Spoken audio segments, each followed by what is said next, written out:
Good morning again. So we are going to proceed with the second session, okay? And this workshop, this first workshop of the Valencia Port Chair on Port Economics, dealing with port strategy and performance in the new global scenario. We are very happy to welcome a very relevant group of experts and friends from different European universities. And we are going to, I think that they will cover the main hot topics that now it's probably facing the port industry for this year, this very complicated new global scenario. And I don't want to take more time and just begin with the first. We have 6 panelists, so we divided it in 3 rounds, let's say. And after each round, we will open a Q&A time to debate a little bit in order to make it a little bit more lively. So feel free when we finish to ask your questions. So in the first round, we have Professor Theo Nottebohm and Professor Thanos Pallis. Professor Theo Nottebohm is professor in maritime and port economics and management. He is a chair professor in North Sea Port at the Maritime Institute of Ghent University, and he's also professor at the Faculty of Business in the University of Antwerp. He is co-founder and co-director of Port Economics EU, and he is also a member of the Research and Select Committee of the International Association of Port and Harbors.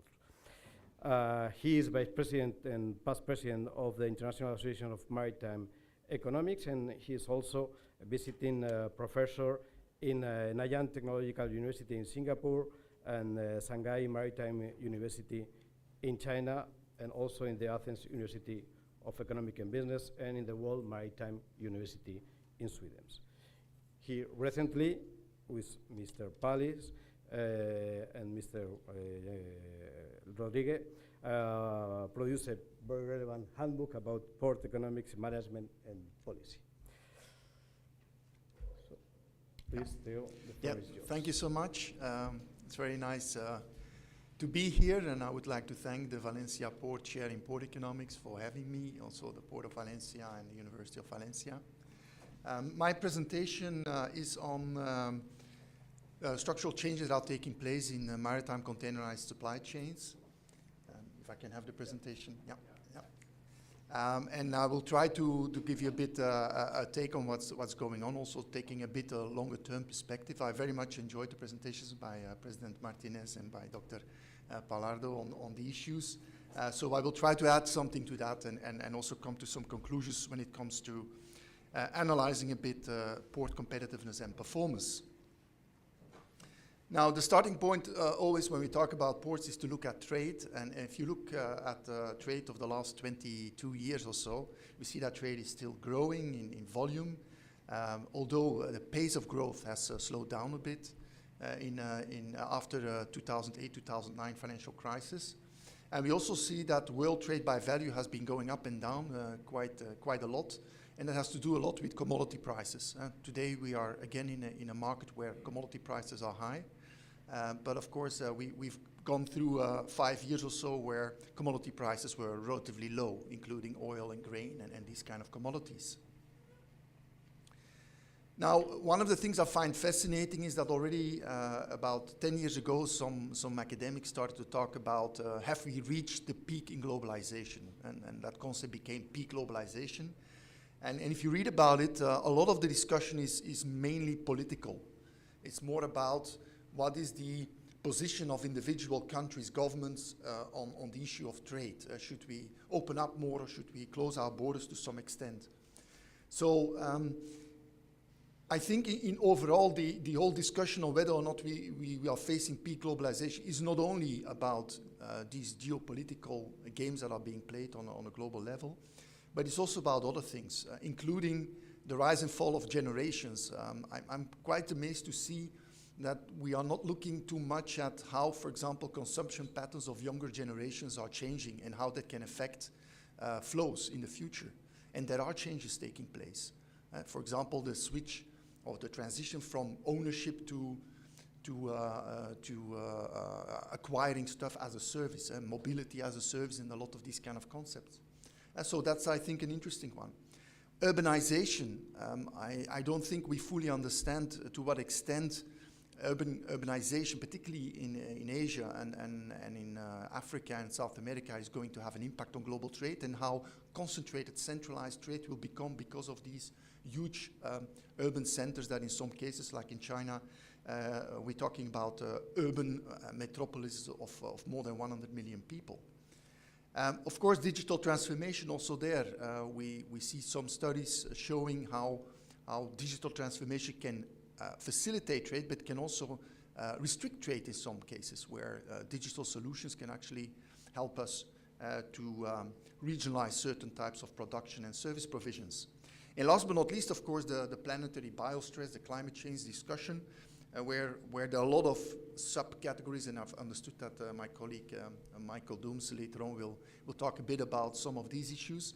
But also these, of course, are extremely important when trying to understand what's going to happen with our level of globalization in the future.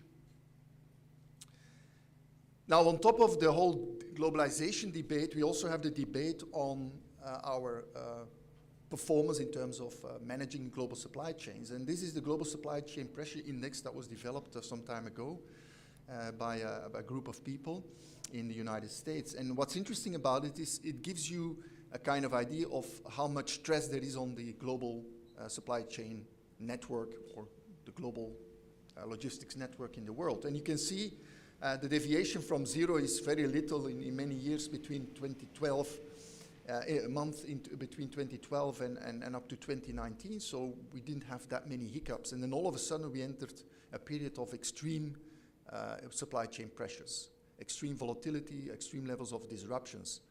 And it's been going on already for almost 3 years already. And of course, it started off with the COVID-19 crisis that came in several waves and had several implications on global supply chains. And on top of that, of course, we have now the war in Ukraine and some other challenges that are affecting this kind of index. So this is a new reality that ports also have to deal with. And you see that all of a sudden, of course, there's a lot of focus in the corporate world, but also in ports, on the issue of resilience, risk management, and so on, and also within the Risk and Resilience Committee of IPH. Thanos and I, we both are in that committee. We're also trying to provide some inputs in order to help ports to deal with these kind of new challenges. What's also interesting, if you look at a global perspective on the transportation network, we have seen unprecedented levels of changes in the network. And one of the things that have been talked much about is blank sailings.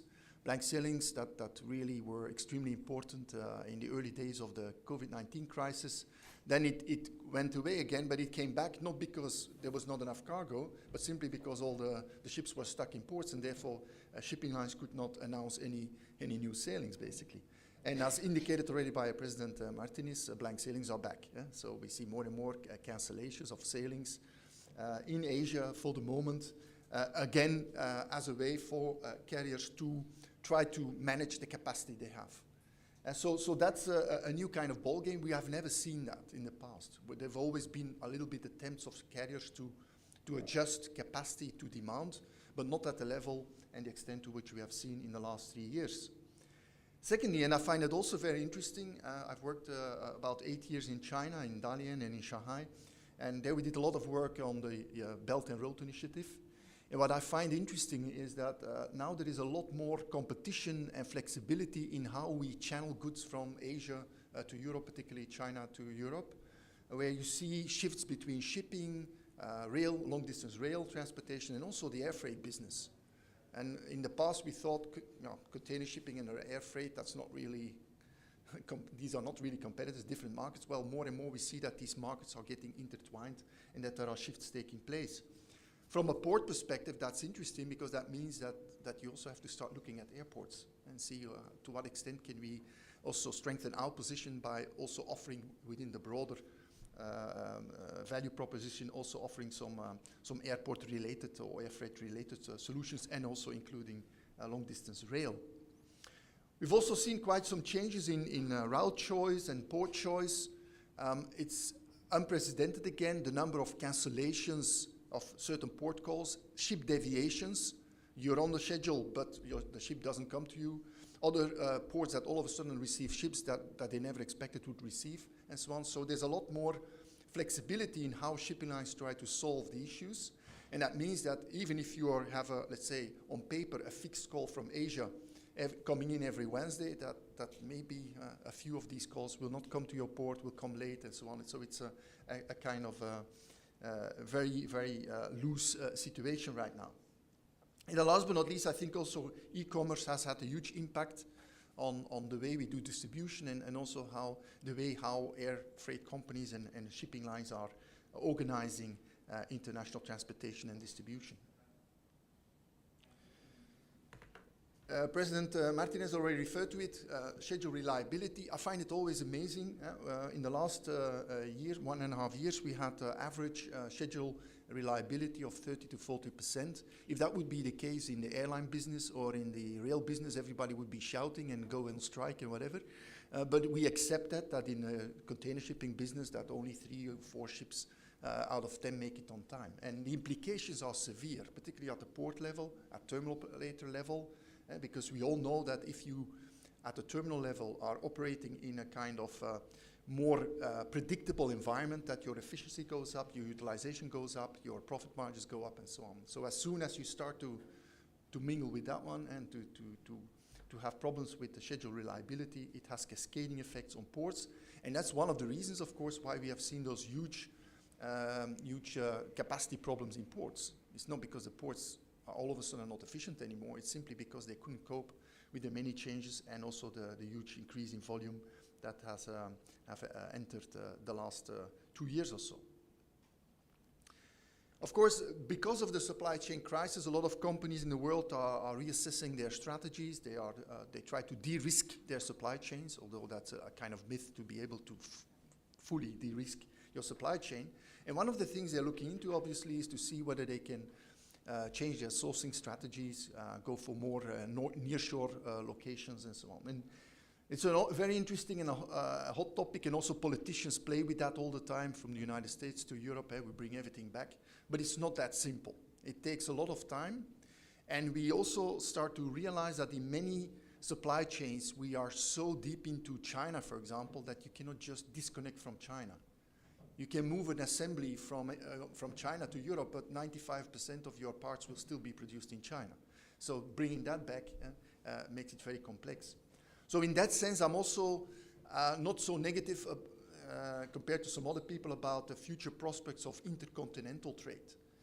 Some people say we are going to a regional model whereby we produce everything in Europe, and therefore the ports will all of a sudden only start to trade intra-regionally with smaller ships and so on. I don't think this is going to happen. There will be some nearshoring taking place, particularly towards Eastern Europe, Northern Africa and Turkey and these kind of countries. But I don't believe it's going to fundamentally undermine intercontinental shipping as we know it. I think this will always be an extremely important business to be in.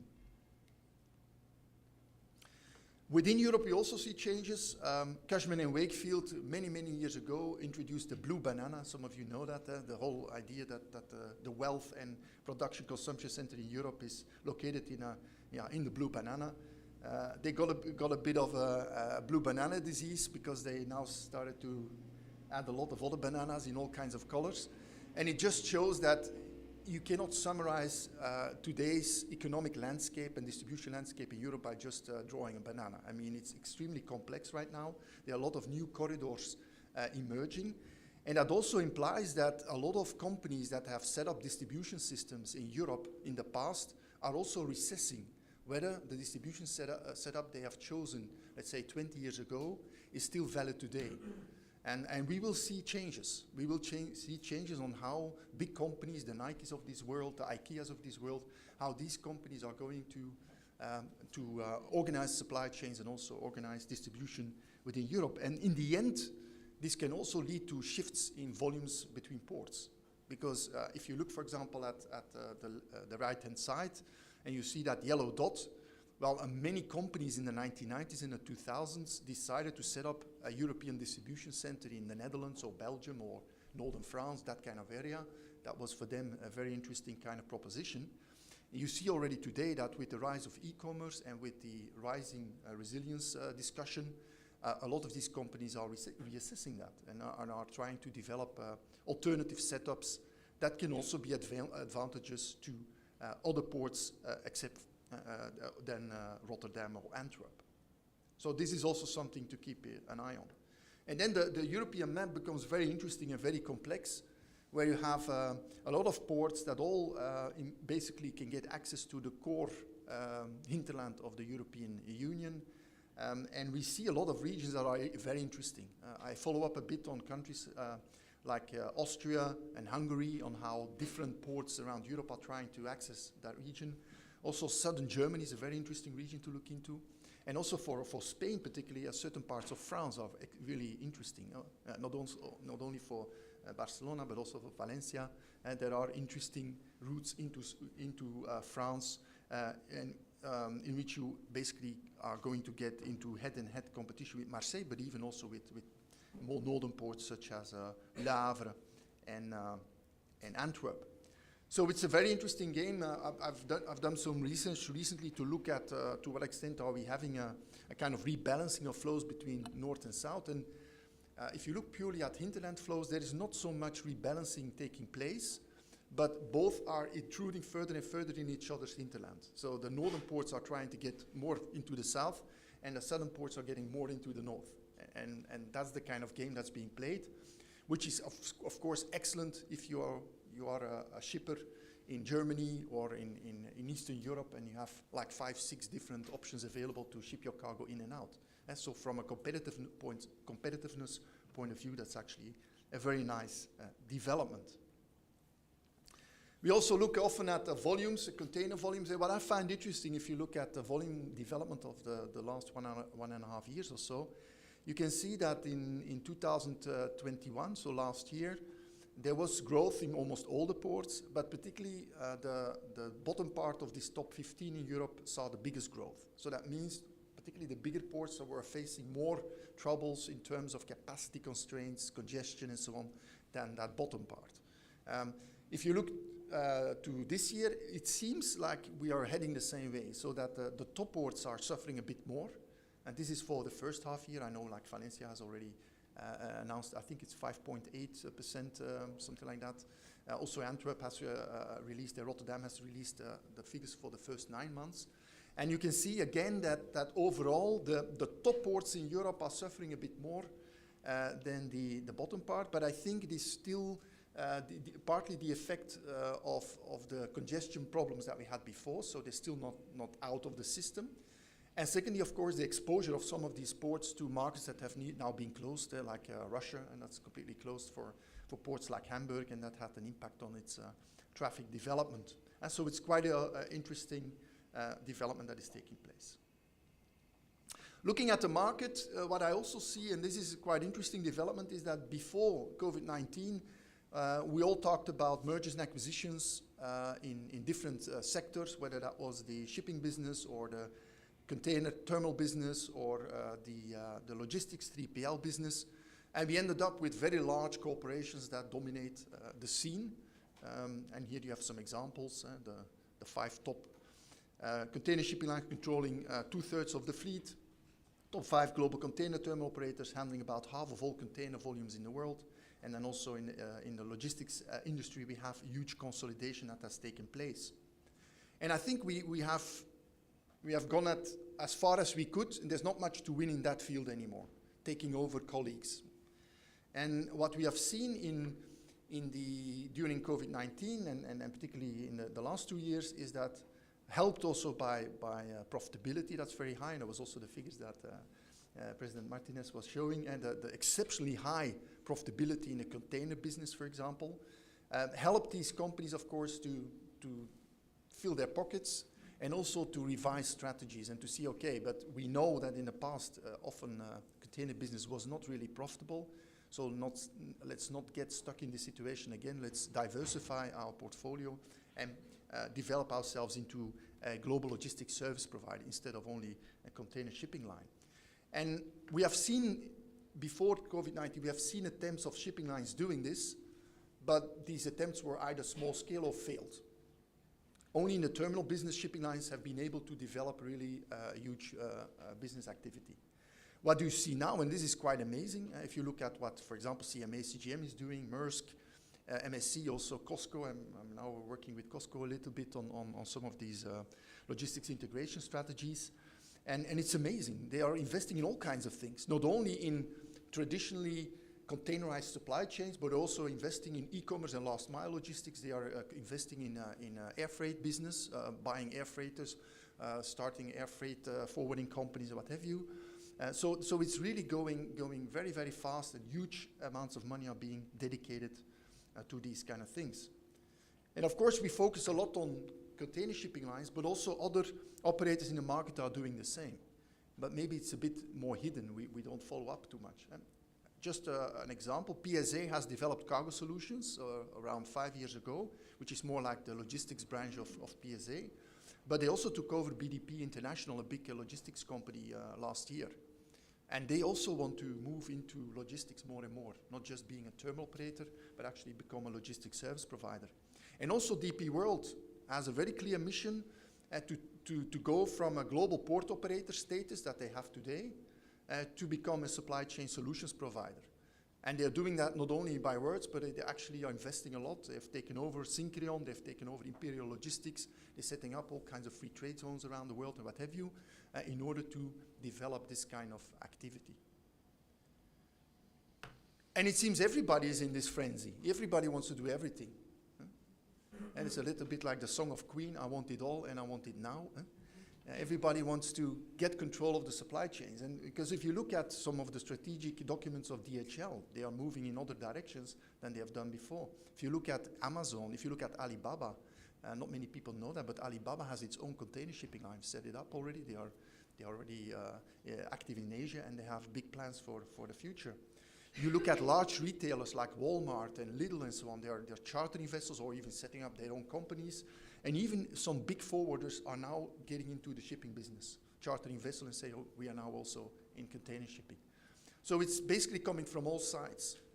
And this makes it very interesting, but also very complicated, particularly for ports, because it's much easier to sit together with a shipping line and to discuss things, and then to sit together with a customer as well. Now it's like blurred. Everybody's customer at the same time and supplier of services at the same time, and it becomes extremely important then to understand what is really valuable today for a Maersk line. Is it only about your performance as a port, or is there much more that you can do in order to work along those lines? And that's my last slide. There's a lot of it, but I will pick out some elements that I think are relevant. So what are the implications for port authorities, and particularly also for port performance, a bit the topic for today? I think of all what I said, I think there are 4 themes that are extremely relevant. The financial theme, supply chain integrity theme, network integrity, and sustainability. And I will give you some examples what the implications are of all these aspects on port performance. One of the things you see financially is that since we are living in a very uncertain world, we cannot get involved in rigid port planning anymore. We have to get more and more involved in adaptive and flexible forms of port planning, which is very difficult to do because you're dealing often with assets, quay walls, terminals, that you build not for 5 years, but for 20, 30, 50, 100 years.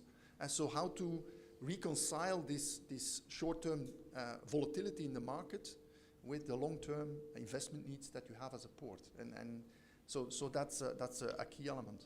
I think also in terms of the evaluation of investments, that's going to be key on how you going to evaluate ex post, but also ex ante your investments. And also in terms of revenues, I think most port authorities in Europe, they rely on 2 main sources of income. That's the port use and that's the land fees that they get for the land they lease out to companies. Well, you see already now that a lot of ports are reassessing and say, okay, but in this volatile world where a lot of things are happening, can we still have can we still rely on these 2 forms of income alone, and should we not diversify and also differentiate the existing tarification and revenue settings. In terms of supply chain integrity, I'm still amazed at some ports. They go abroad and they make a presentation of the port and they only talk about the port itself. And to me, that's very irrelevant today, because it's really about the door-to-door, and it could be that you're doing perfectly as a port, but at one segment further in the chain, something doesn't work. So you as a port, you have to step out of your comfort zone and also deal with these kind of issues.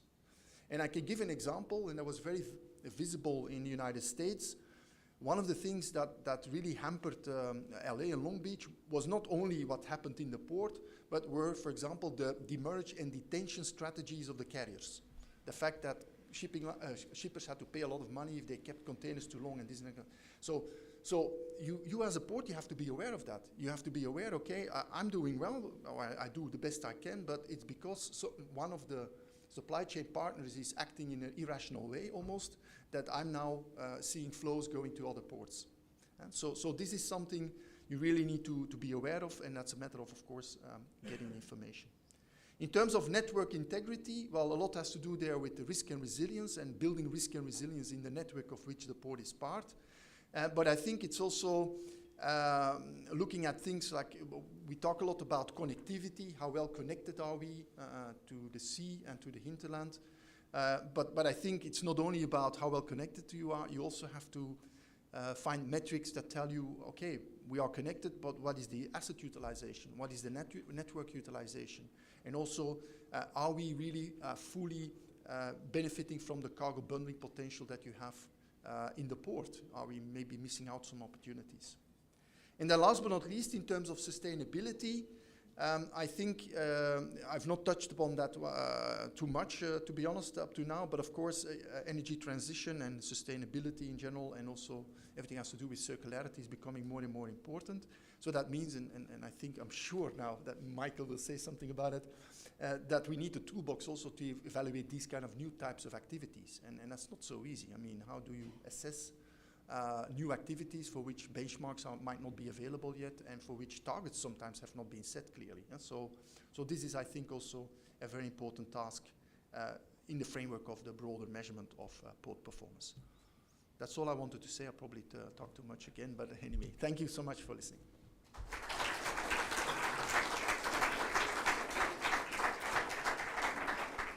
Thank you very much for your interesting presentation. I'm sure that later on we'll have some questions regarding this subject. So we'll move to the next presentation. We have with us also Professor Thanos Pallis. Professor Thanos Pallis is a professor of Port and Shipping Economics and Policy at the Department of Maritime Studies in the University of Piraeus. He is Vice Chair of the Port Performance Research Network and Co-Director of Port Economics. He has been a President of the International Association of Maritime Economists. He's a regular advisor of international institutions and ports on port performance, benchmarking, planning, and governance. And he has worked on projects shaping maritime shipping and ports in North America, South America, Asia, and Europe. He's a member also of the IAPH Risk and Resilience Committee, as Professor Nottebohm.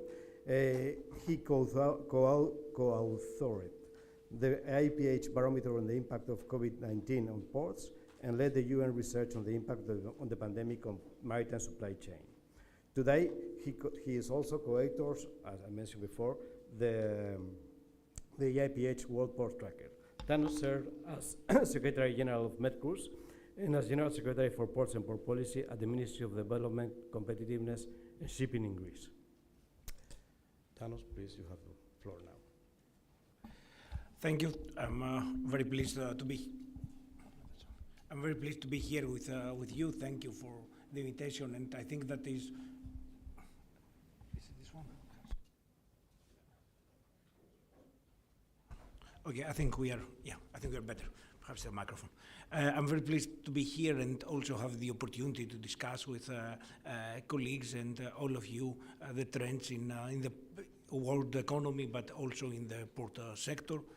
I think that we had some great presentations of the state of the global economy and how the macroeconomics affect ports and maritime supply chains. Eventually, through the presentation of Theo, we went to the broader picture of shipping, maritime trade, and these changes that affect the way that ports are doing business. My presentation will focus more on the micro, I would say. Economists love to distinguish between the macro and the micro, but the micro, but they are both interrelated. I will focus more on port governance, and the idea is to discuss a bit the latest trends in port governance, and especially the trend that we see towards greater cooperation and of ports that leads up to the presence of some mergers. My presentation will be about cooperation between ports, but also the coordination activities that ports develop with stakeholders, the attempt to go broader when they try to face the challenges, when they try to face the opportunities that develop in the world economy and the way that maritime trade develops. We trade with all, and we need to have the fundamentals in place and to govern the fundamentals in place in order to be able to effectively and efficiently react and develop the infrastructure and the organization of ports. Back earlier this year, there was a series of workshops where people, some experts, and the World Bank in particular, that took the initiative to develop a study, discussed the needs of different ports or in different parts of the world. Focusing on the Mediterranean, the Iberian Peninsula, and the Black Sea, they realized that when we look in ports and the state of ports, there's need for improvement in certain things like the connectivity and the accessibility, the efficiency, the carbon emissions. There are other things that things go well, but there is room for improvement, especially the regulatory environment and some aspects of digitalization, especially the need for further development of sharing of data in ports, and other things that even we can say that we have some really good performance of Mediterranean ports. Costs is one thing of that, and some other aspects of digitalization, especially the implementation of FAL and all the demands for less paperwork. These ports go well. We need to address the issues, and I bring this as an indicator and as a bridge of the broader scenery to the meaning of port governance and what we need to do. How can we address the issues? We need to address these issues which are not purely about infrastructure and about building the pavement and building the piers. We need certain actors to be involved. And that certain actors means a plurality of actors which go beyond port authorities. We need, in terms of investments, we need to involve other actors as well, but also in terms of operation, we need the coordination of stakeholders of port cities. And of course, something that keeps going and expands and relates also to the morning session.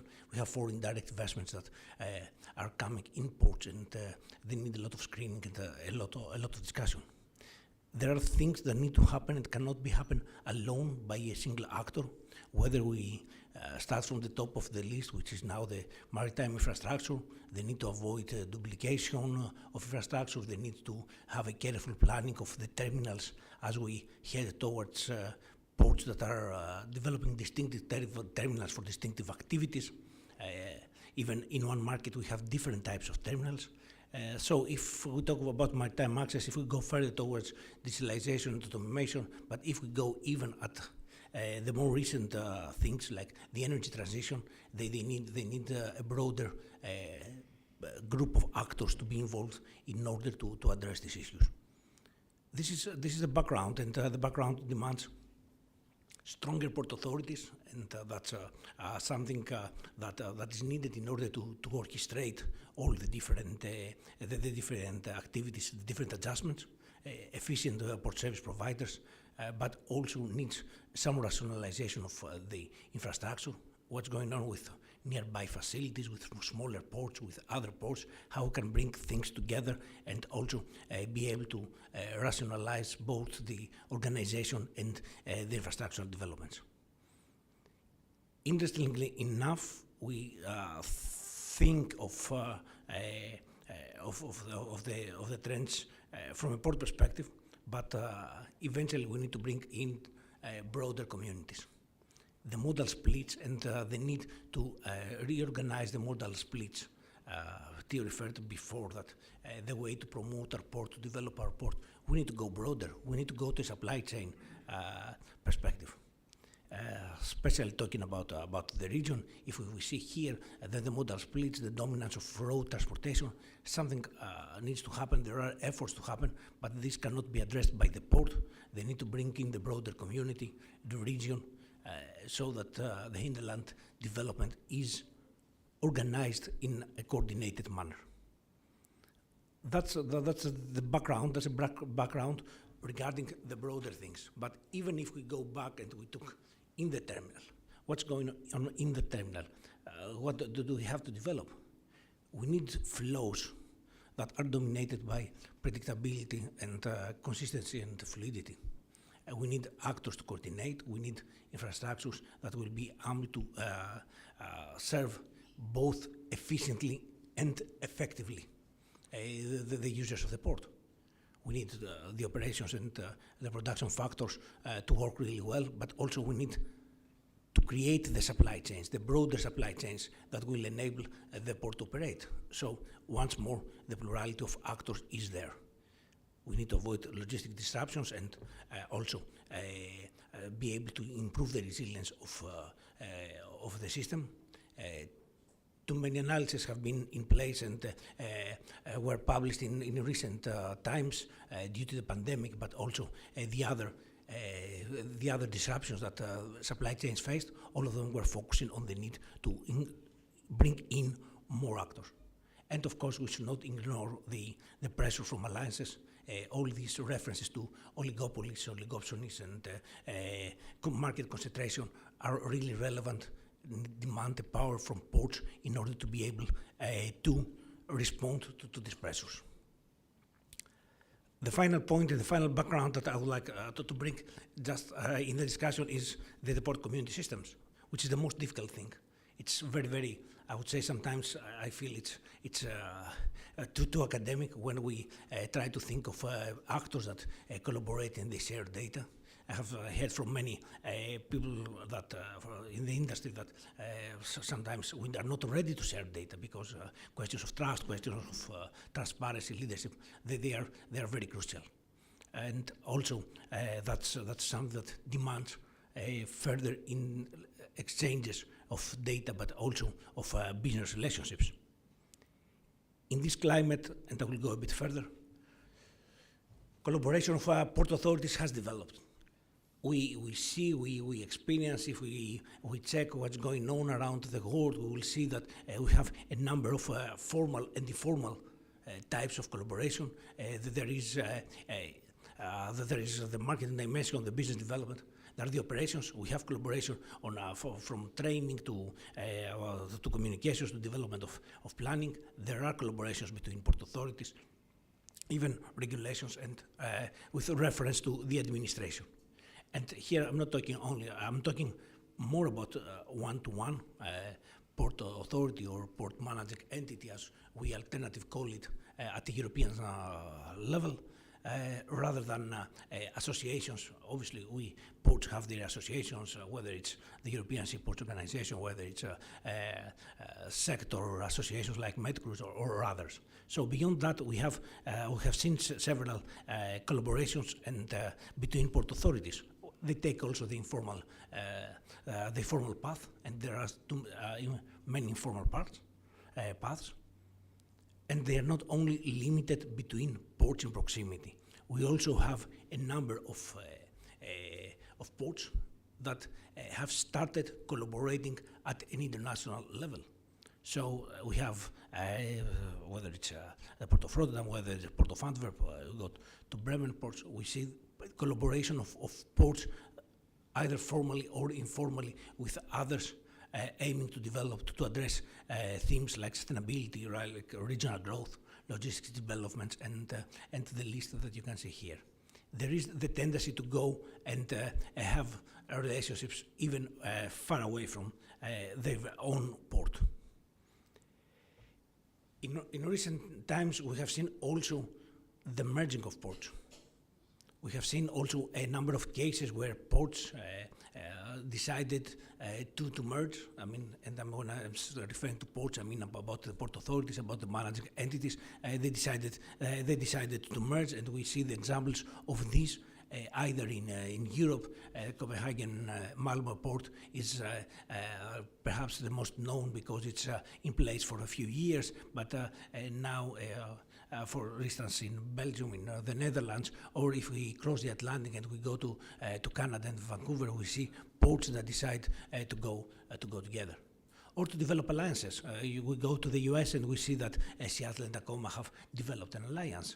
So the way to develop themselves, but also the way to work with third parties is towards some comprehensive regional alliances.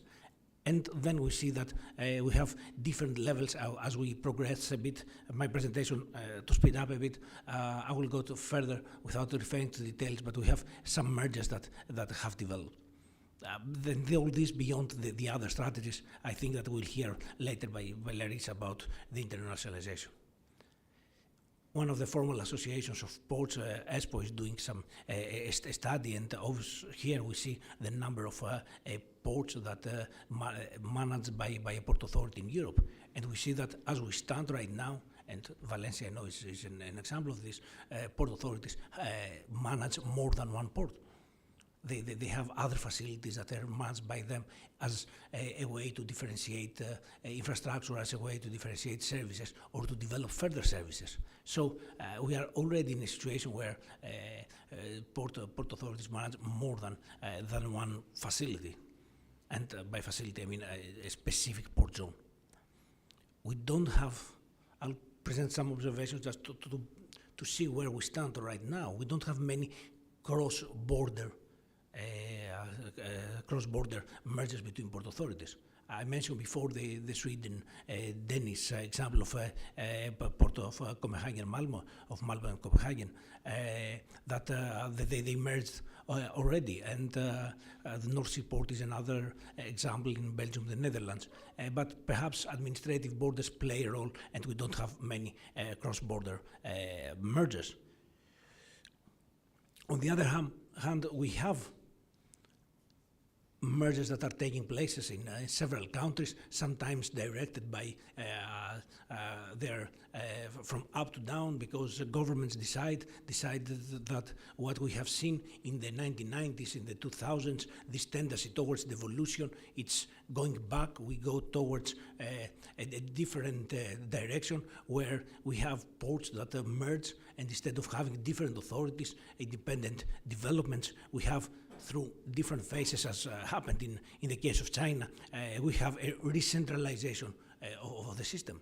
The idea that we have broader regions managed by one entity which is more powerful and has more capacities to plan and develop infrastructures at a broader scale. We have top-down, as I said before, but also have other developments that are initiatives by ports themselves. We don't only have regulatory decisions to go towards mergers, we have also decisions by ports, and I will refer to a couple of cases where they realize that market pressures and where they stand right now, given the trades they serve, given the firms that they use them, they decide to go together in order to face this vertical integration, integrated carriers, or other common threats and challenges. And of course, the financial perspective is too important. Rationalization of infrastructures and avoiding financial expenditures, in excessive financial expenditures, are causes for heading towards that way. Italians took a very, I would say,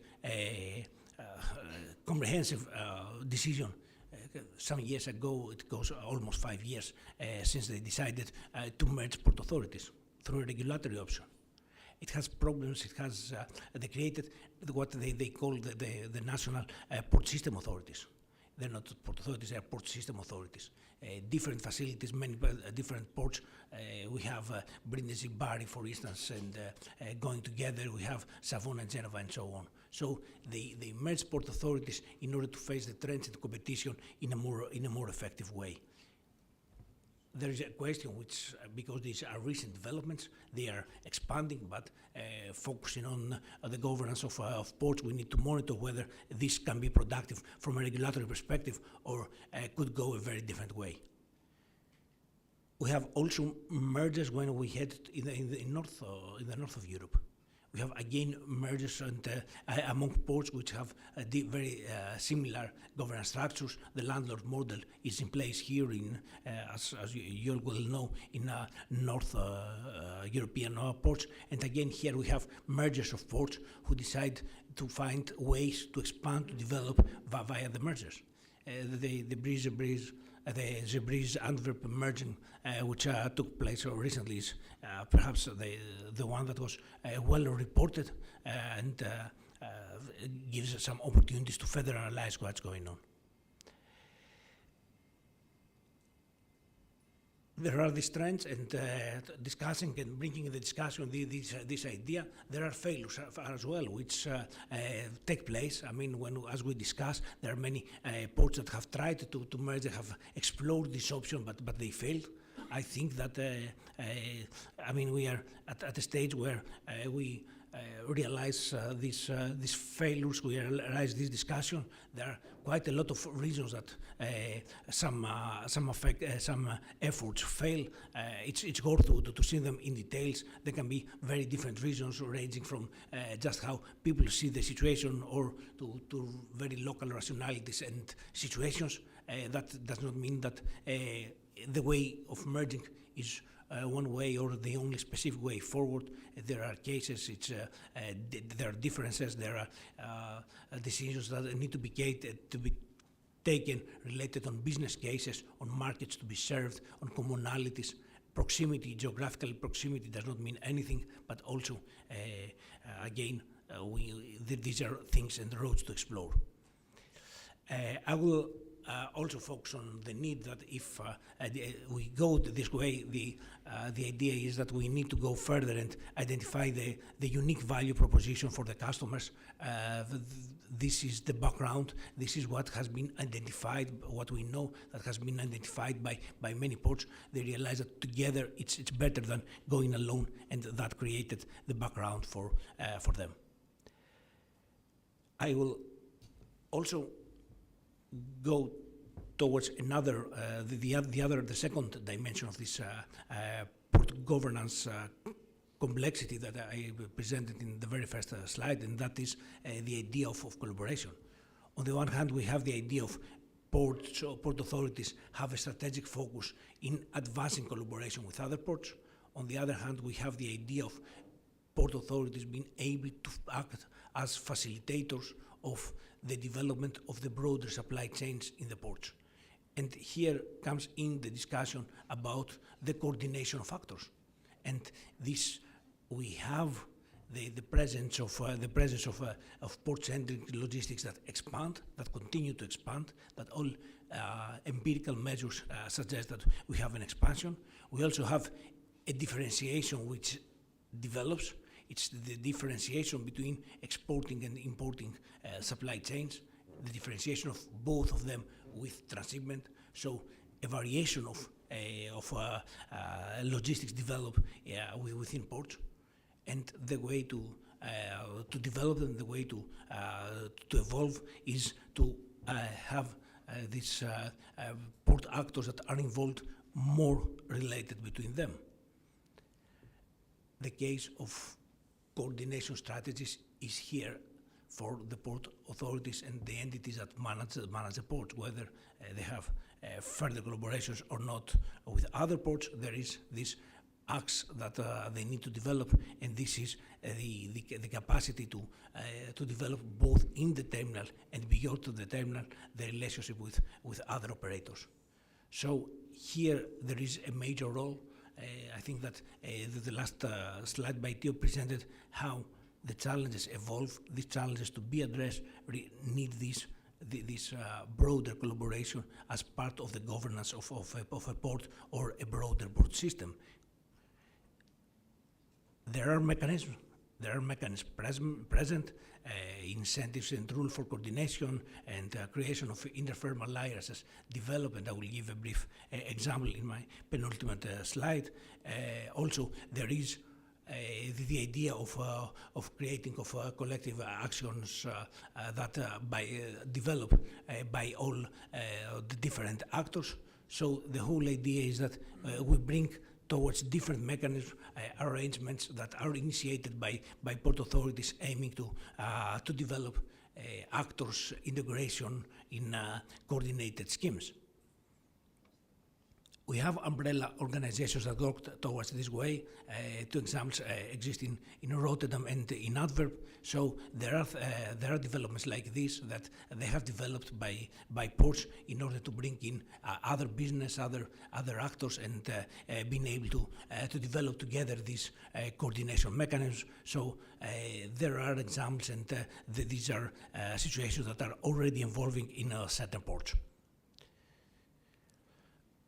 With these ideas, with these thoughts about the recent trends that we see in the merging of port authorities, in the greater collaboration between authorities, there are many issues that can be addressed via this collaboration. Of course, we have a longer tradition, I would say, on collaboration of actors in ports. We have some similar cases, some similar issues that emerge, and some similar challenges that emerge in different parts of the world. So we can perhaps look at what others are doing, try to adjust and realize how this might adapt in very particular regional settings, which are obviously very different in each case, very different market settings. And so there is a suggestion that beyond the more traditional horizontal cooperation that we see, in the case of cooperation, perhaps we can look more and see whether vertical integration might also deliver more value. These are my thoughts on this, and I'm looking forward for the continuation of the discussion. Thank you.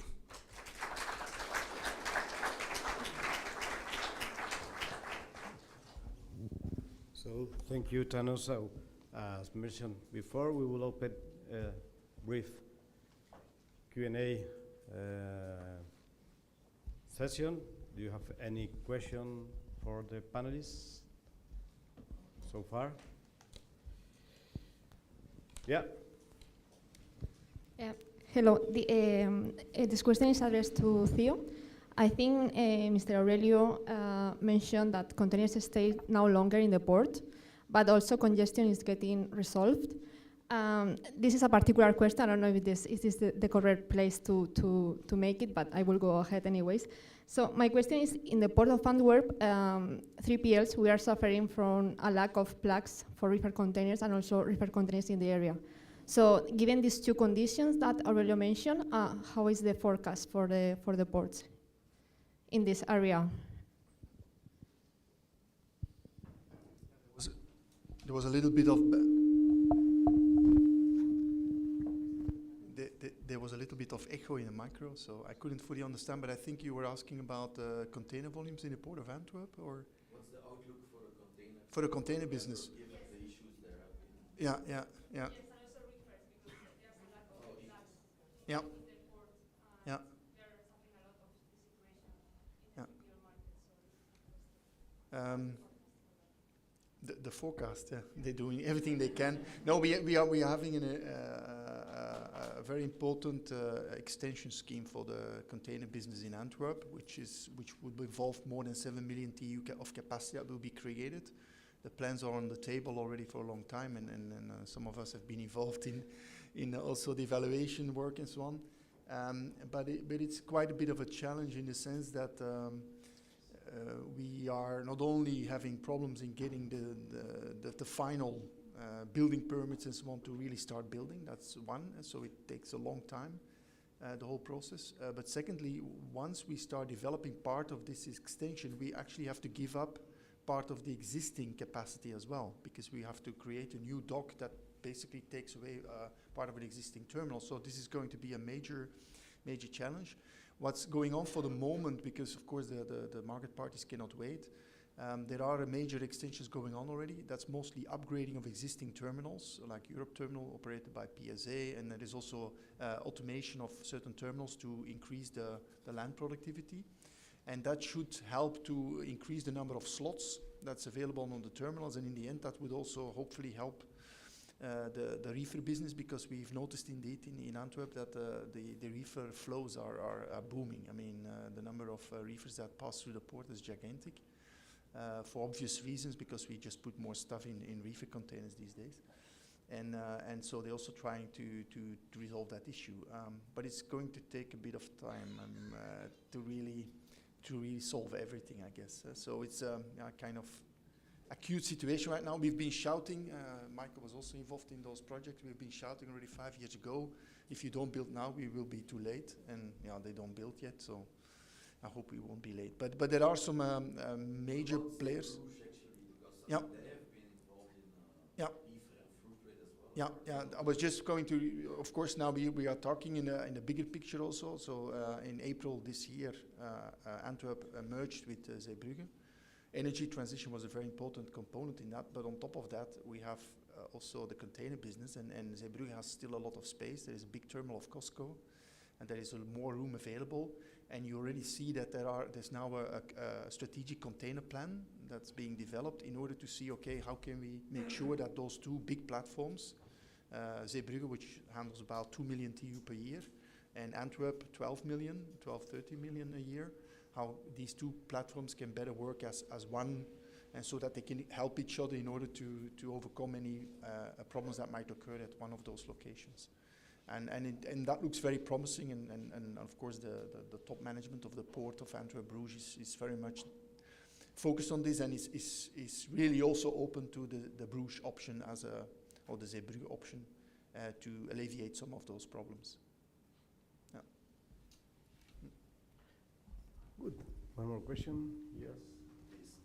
This is also for Theo. This is Manuel Rodriguez from the Port Authority. 2 weeks ago, 3 weeks ago, we started to read news about the future of the 2M alliance, given the rumors that MSC could be thinking of leaving it because the capacity they are they are developing right now that will be delivered by the end of this year and also for the next year. Which is your view about the future of the alliances, not only in the terms of the maritime services, but also in the integral vertical integration of their services? Thank you. Yeah. That's a very good question, and a complicated issue. Already 2 years ago during conferences, I was saying that if alliances disappear, it will not be because of regulation, but it will be because of the shipping lines themselves deciding that alliances don't have the value that they used to have. You have to put things in perspective. If you, for example, look at the current fleet capacity of MSC, that is much higher than the total fleet capacity in 1996 when alliances started to operate. So one shipping line now has more ships, more capacity than the entire fleet in 1996. Plus, of course, we are indeed in a different market environment where traditionally, if you look at other industries as well, alliances are doing very well when you are working in depressed market conditions, because you help each other to survive. When you are in more healthy market conditions, and shipping lines are still in very healthy market condition right now, then there is far less value to be taken out of the alliance. And then combined indeed with the vertical integration strategies, it's going to be interesting to see indeed how both MSC and Maersk, but also other shipping lines, are rolling out vertical integration strategies, and then for part of that business will depend on their alliance partner. That's going to lead to conflict sooner or later, because you will have preferences in terms of ports that you want to call it and so on. So in my view, the renewal of the 2M agreement is up for 2024, 2025, so it goes for 10 years.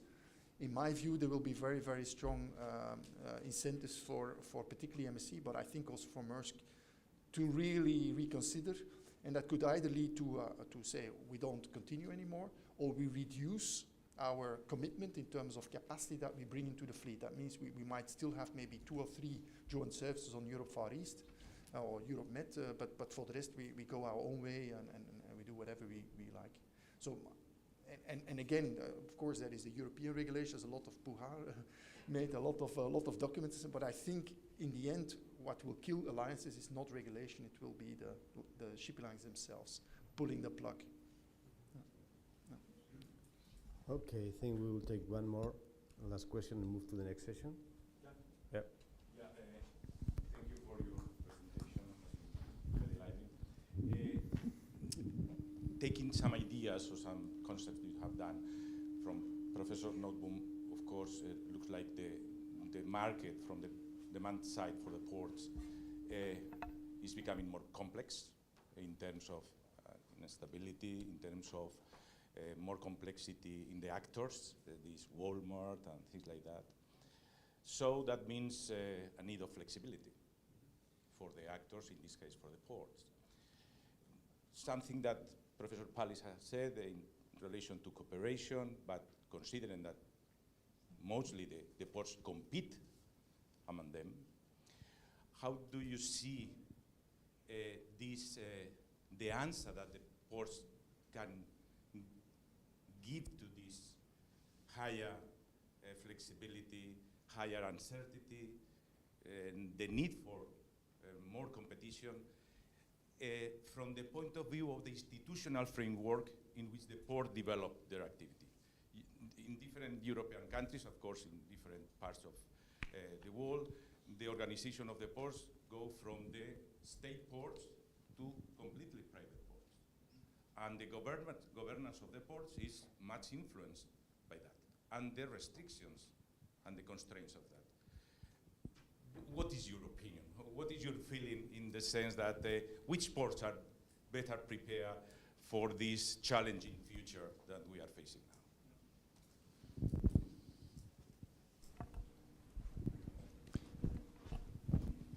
I think in 2011, ESPO produced the first governance report, and then they made a distinction between passive ports and facilitator ports and entrepreneurial ports.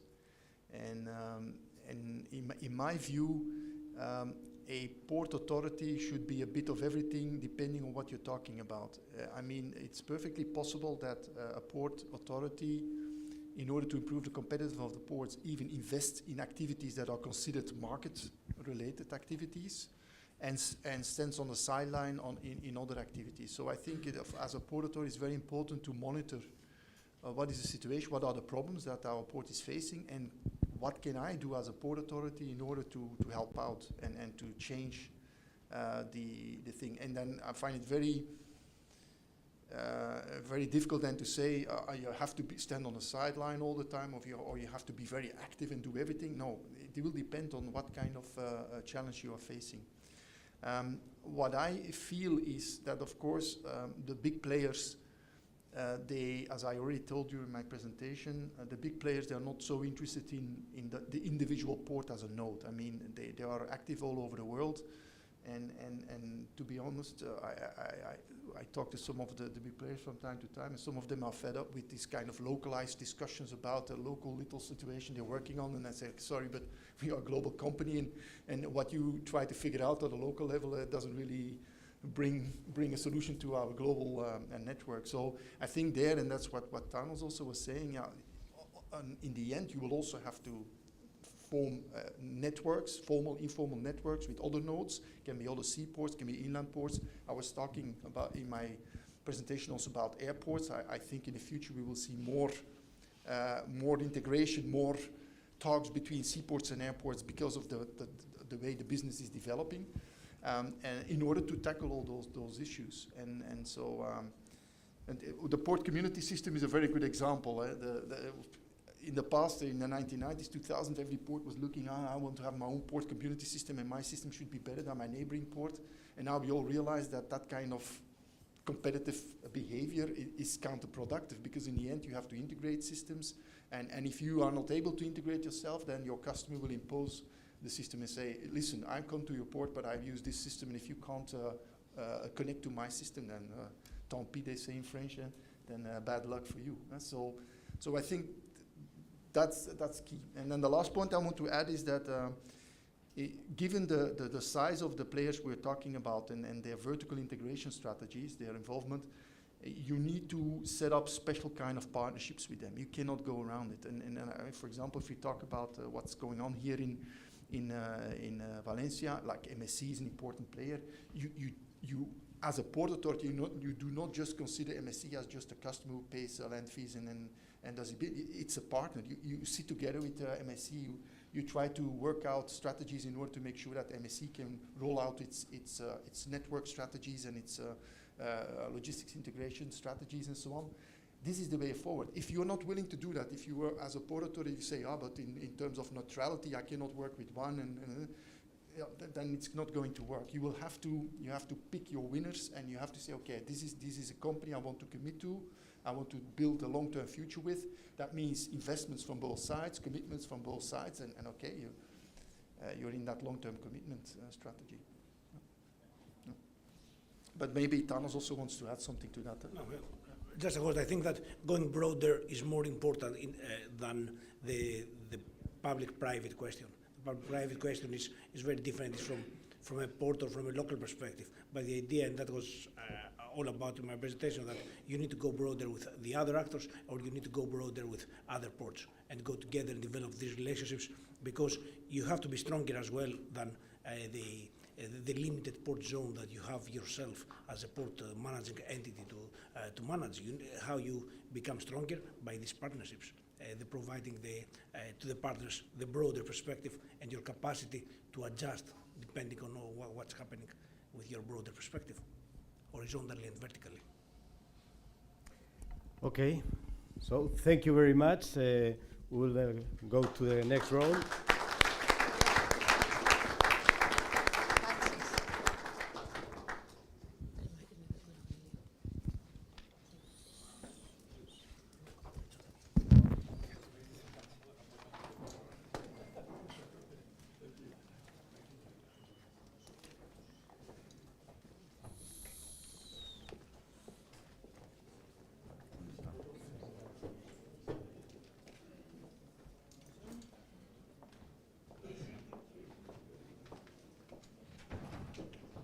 Okay, so we will move to the next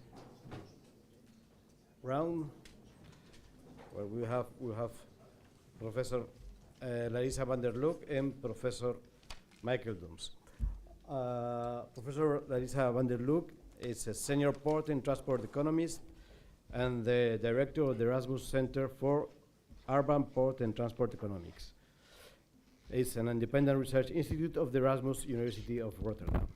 Larissa combines a deep knowledge of the port and maritime industry with academic knowledge and research skills.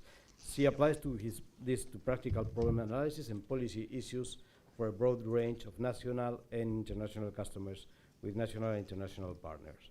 She's specialized in port strategy, port management, port performance, and port governance.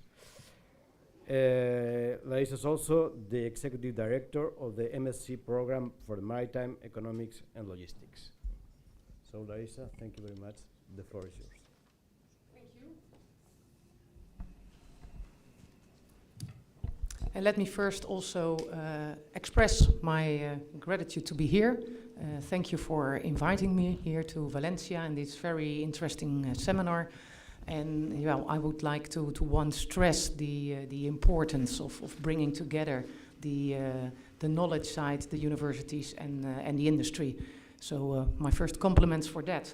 In my presentation, I think it's neatly aligns with the previous presentations, but also the latest discussions we had here at the table. I will dive a little bit more into the port itself, how it's composed, the organization, and what that means for managing the challenges that we are all facing.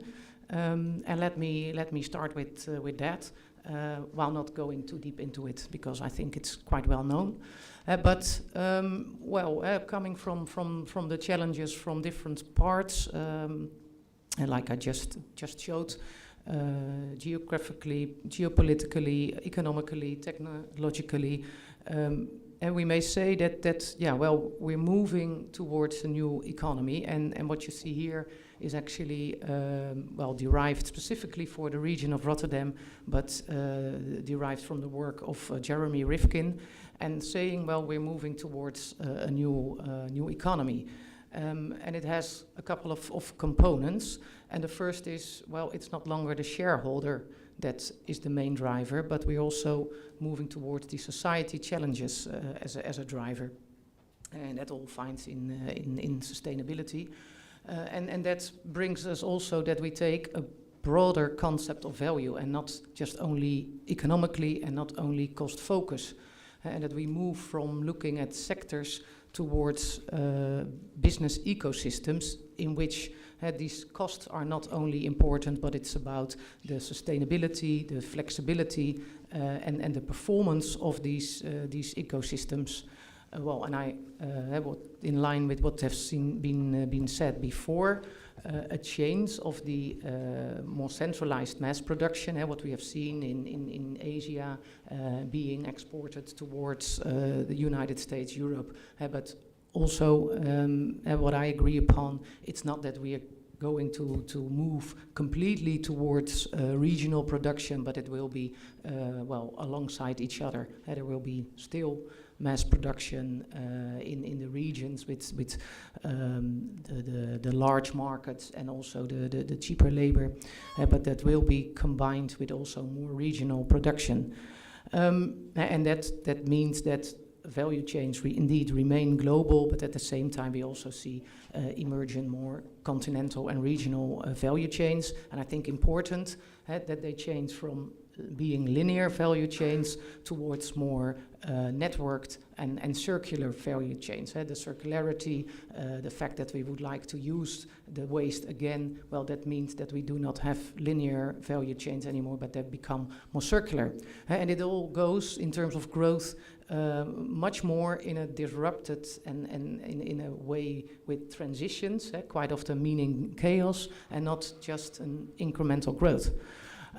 So we can derive 5 transition paths which are relevant. And well, I go quickly through it because also not really new, but just to give the complete overview. First, smart digital. We need more efficiency, and the digital technologies provide for the opportunity to do that. We're moving to smart energy. We need to go to zero carbon, and we need to be smart in the transition towards that. Bringing in the circular economy and trying to reach the goal of zero waste. We see a transition part towards a more entrepreneurial region and new productivity. And a very important element there is what we see coming up with startups. It's not only the existing incumbent firms that, well, develop the business, but the innovations that we need in this well, smart digital, smart energy reform require also well, new technologies, new innovations, and we see that happening with startups coming into the market, changing the existing entrepreneurial situation, and the actual entrepreneurs taking that up, starting new corporations, and the whole region becoming in a different way an entrepreneurial region. Well, the last one is the transition towards the next society, inclusive society, and it's also been talked about this morning. I think that's also that, well, everybody can take part of it, but that we also take part in it in a fair way, so that we know where goods are coming from, how they're produced, and with whom we're trading, and where the goods are coming from. Well, in all these transition paths, well, I think in a geopolitically disrupting world. So that gives an impact. That gives an impact on ports, and that gives an impact on the requirement to respond. And I would like to look especially towards innovation. And I also would like to, well, take a little bit of a positive approach. I think this morning it was not a very bright story that was thrown upon us, although I think very realistic. But, well, I assume that in the coming future we are still there, businesses are still there, trade is still there, and ports are still there, so that we keep on going with dealing with these challenges. Well, and in itself they're sufficiently complex. And if I then take the notion of the port and simply looking at what is it and what does it mean for managing it. Well, in a sense, a port, it's a geographical location, but where all these transitions come together. There are nodes in global value chains, so subject to these global economic disruptions. They are heavily fossil fuel based, especially if it's industrial ports, but well, also the more transport node based ports, it's fossil fuel based. So the transition towards production, distribution of new energy forms must take place in ports. And it's, well, complex organizations in terms of chains and networks, a variety of actors involved in processing the goods through the value chain, but also in these industrial networks. So we need these digital solutions. And as I said, ports are geographical locations, but at the same time, if you look at them, they're a collection of a lot of organizations and firms that all together put the port, the port product. And well, we state that we actually should see them as business ecosystems, and that's, well,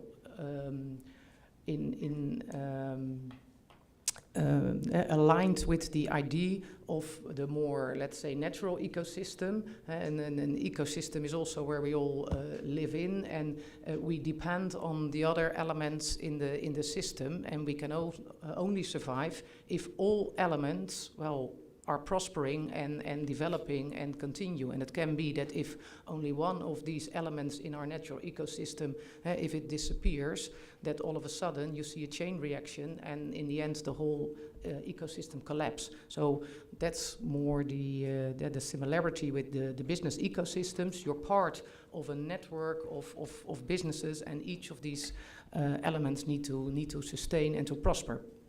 Well, and then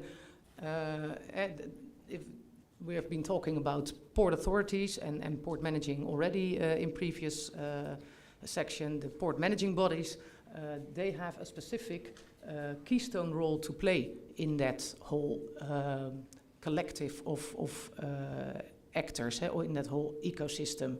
So managing the port ecosystem is a key function. I think this figure, well, very much aligns with the last discussion here at the table. There are strong interdependencies. So it's not, let's say, that the strategic actor is the port authority. It cannot just develop its strategy without looking to what the other actors in the ecosystems are doing. All these actors are subject to market forces.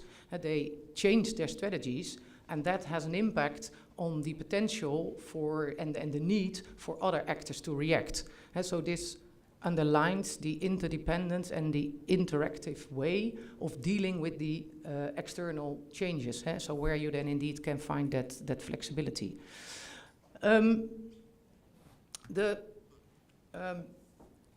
The management of that ecosystem comes with its challenges. And what you see here is actually a decomposition of the port in its different functions. So we have the industrial function of the port as a location for the industry, the port as a location for the value-added logistics, and the port as a transportation hub. And we have a port as a location for cruise and tourism activities. Well, the challenges out of these 5 transition paths come down to concrete innovations and activities that need to be taken up in each of these functions. So in the energy, in the industrial hub, we need to move towards green energy. So investments in hydrogen, maybe ammoniac, in production, in maybe import terminals. So all kinds of new investments are needed. Electrification of both the industry and of the transport, how to deal with the carbon emissions that still go on, and can we store them and introduce carbon capture storage, circularity. Well, and then in the more transportation side of the port, we need innovations in automation, robotization, digitization. So innovations very much needed. But what we may state and what we see by investigating it, that innovations increasingly require a complete ecosystems approach. While firms innovating, and I show you an example in a minute, they quite often do not anticipate the ecosystem character of their innovation, and that others need to adopt and to adapt, and that it takes time and effort to get the other companies within your innovative process, so that in the end it can be implemented. And there can be barriers with other actors that are that high that convincement is even almost not possible to get them in, and that will become really a barrier that is really hard to overcome. Or it means that these kind of innovations need way too long a time, so that you have delays of years or sometimes decades before an innovation has been implemented. And the illustration below shows that. If you start with a focal firm with an innovation, it needs time to get complementary firms involved, get them adopted. It may be that the innovation has an impact on the next link in the chain. Well, then the whole process starts over again to get it adopted and further developed there. So in the end, you may end up with the delays of 5, 10, 15 years. And here a more concrete example. And one question, how am I doing in time? Very good. Yeah, okay. And concrete example, and that's out of the Port of Rotterdam, Navigate, which is a booking platform for containers, and especially towards the inland. And so it is a digitized booking platform for containers. Here you see the old situation. Just the normal situation where you see the shipper with a need for a container to go overseas and then to an inland destination. Well, they can choose for a forwarder or for an integrated shipping line that under a carrier haulage organizes the whole chain. And then these actors, either the forwarder or the shipping line, they book the maritime transport and they book the inland transport up to the inland terminals. So then the new situation with the booking platform. So that's Navigate that you see there in the center. And what it actually does is, for this booking function, it passes by the previous forwarder. So the service providers, the railway companies, barge companies, trucking companies, they bring in their service schedules and also their prices into the platform. And for the shippers or for the integrated shipping lines, they can optimize the choice of the inland service provider, and they can make the booking. But that has an impact. I already said forwarder is a bit passed by, but in order to make this happen, to implement and develop, each of these actors should be involved, either with delivering their information or by making use of it or by investing partly in the system. But if there's only one, it can be that the whole system doesn't work. Well, and here you see what you can do with an analysis, looking from an ecosystems approach, to see for each single actor, how is he positioned in this game. And of course, the forwarder is the one that is not really in favor of this, and it will be passed by. The integrated shipping line is orange here because for part of their business they're also passed by. The e-forwarder that came into play in the new situation, which can be a flexport, for example, well, they are confronted with additional competition. So they are maybe not completely against it, but have a mixed feeling about that. Well, this the story of Navigate actually is that it was started up by the Port of Rotterdam. At the moment, it's really scaled back. It's only an information platform, not a booking platform anymore, because the Port of Rotterdam says, well, actually what we see is that the forwarders are really against it, and those are also our customers and our relationships. And we don't want to, really mix that up. Although we are able to develop this and put it in the market, we're not going to do that. And what we see is that in the time between,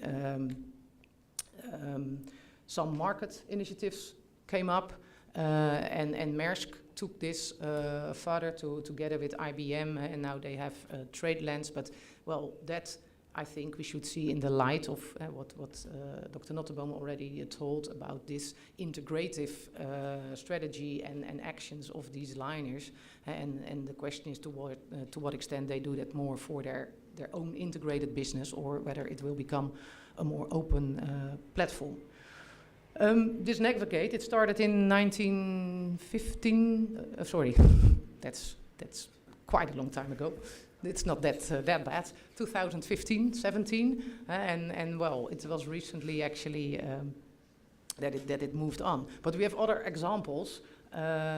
Even let's say taking longer time and ending up with failures sometimes even. NextLogic is a digital platform that is developed for solving the barge congestion issue in the Port of Rotterdam.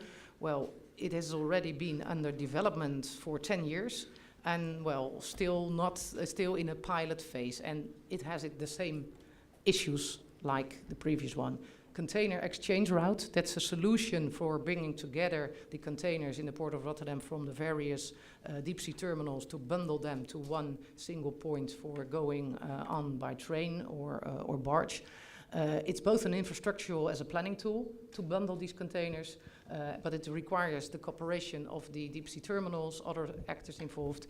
At the moment it is there purely as an infrastructural solution, but still not really adopted and taking place. Shore power, a similar kind of issue. So it's about managing this ecosystem and being aware of the fact that you have to, very hard work on that and take actions. In the first place, in the emergent phase, you need to bring actors together, and that's then a more public responsibility. Private responsibility is, between companies, create the arrangements so that you at the same time can compete, but at the other side can cooperate. That is not always obvious. So that requires specific agreements and arrangements to make, and also to, start up these things where you meet and where you try to develop further. The more evolutionary phase is focused at sustaining it. So create the conditions for further cooperation, invest in mechanisms and in infrastructure that is needed. It could be, for example, pipelines between industrial companies because they need to cooperate, and that's a barrier. So as a public actor, you can go into that. And at the private side, it's more like prevent conflicts between the actors and set standards and make agreements. So having said that, what is then the relation with the performance indicators, which is also the question that was asked to us. Concluding, the port strategy and management is on one hand on getting the right investments, and I think that an important remark to make is if you look at what a port authority or port managing body does in that respect is very much limited towards the whole port system. On average, is 10% what a port managing body invests compared to what the industry in the port does.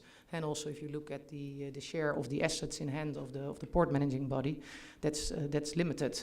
And so it's about getting the investments, managing that ecosystem in line with what I just told, but then also balancing the value capture, the value creation that you do with the value capture that you get for your own organization.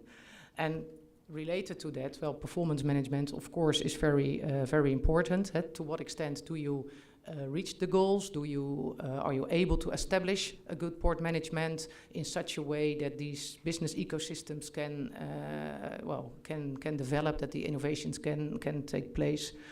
So you need to do some performance measurements. But then, well, I think that one of the conclusions is, and I think that you will go into that much more, Michael, that the traditional performance measurements that do not fit and they face limitations. And now I pushed the wrong button. And so if you look at the traditional performance indicators, and well, I won't go too much into that because I think that you will more or less touch upon that. The traditional ones, added value, employment, but also throughput, they're on a much higher level. And on the other hand, they have their limitations in terms of accuracy and also related to the data that can be collected. But I think that if we look at performance measurements related, for example, to the performance of the port as an ecosystem, the port management body as a managing body for the ecosystem, is even more absent and difficult. It's hard to find. We did some small investigation. I could come up with a paper of De Lange and Zorn-Friese about circularity, an ecosystem approach towards circularity in the Port of Amsterdam. And well, they also conclude that if you have to rely on public data sets, it's hard to say anything. So it requires time and effort. You should do it on a case-by-case basis to develop these types of insights. And you need the cooperation of the ecosystem members. So, concluding, summarizing, the challenges bring the need for innovations. An ecosystems approach is crucial.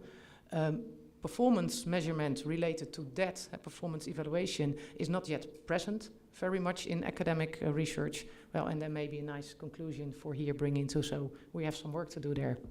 Thank you.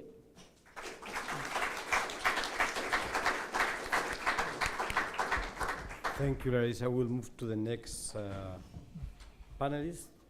We have Professor Michael Dooms, which is professor with the Solvay Business School at the University of Brussels.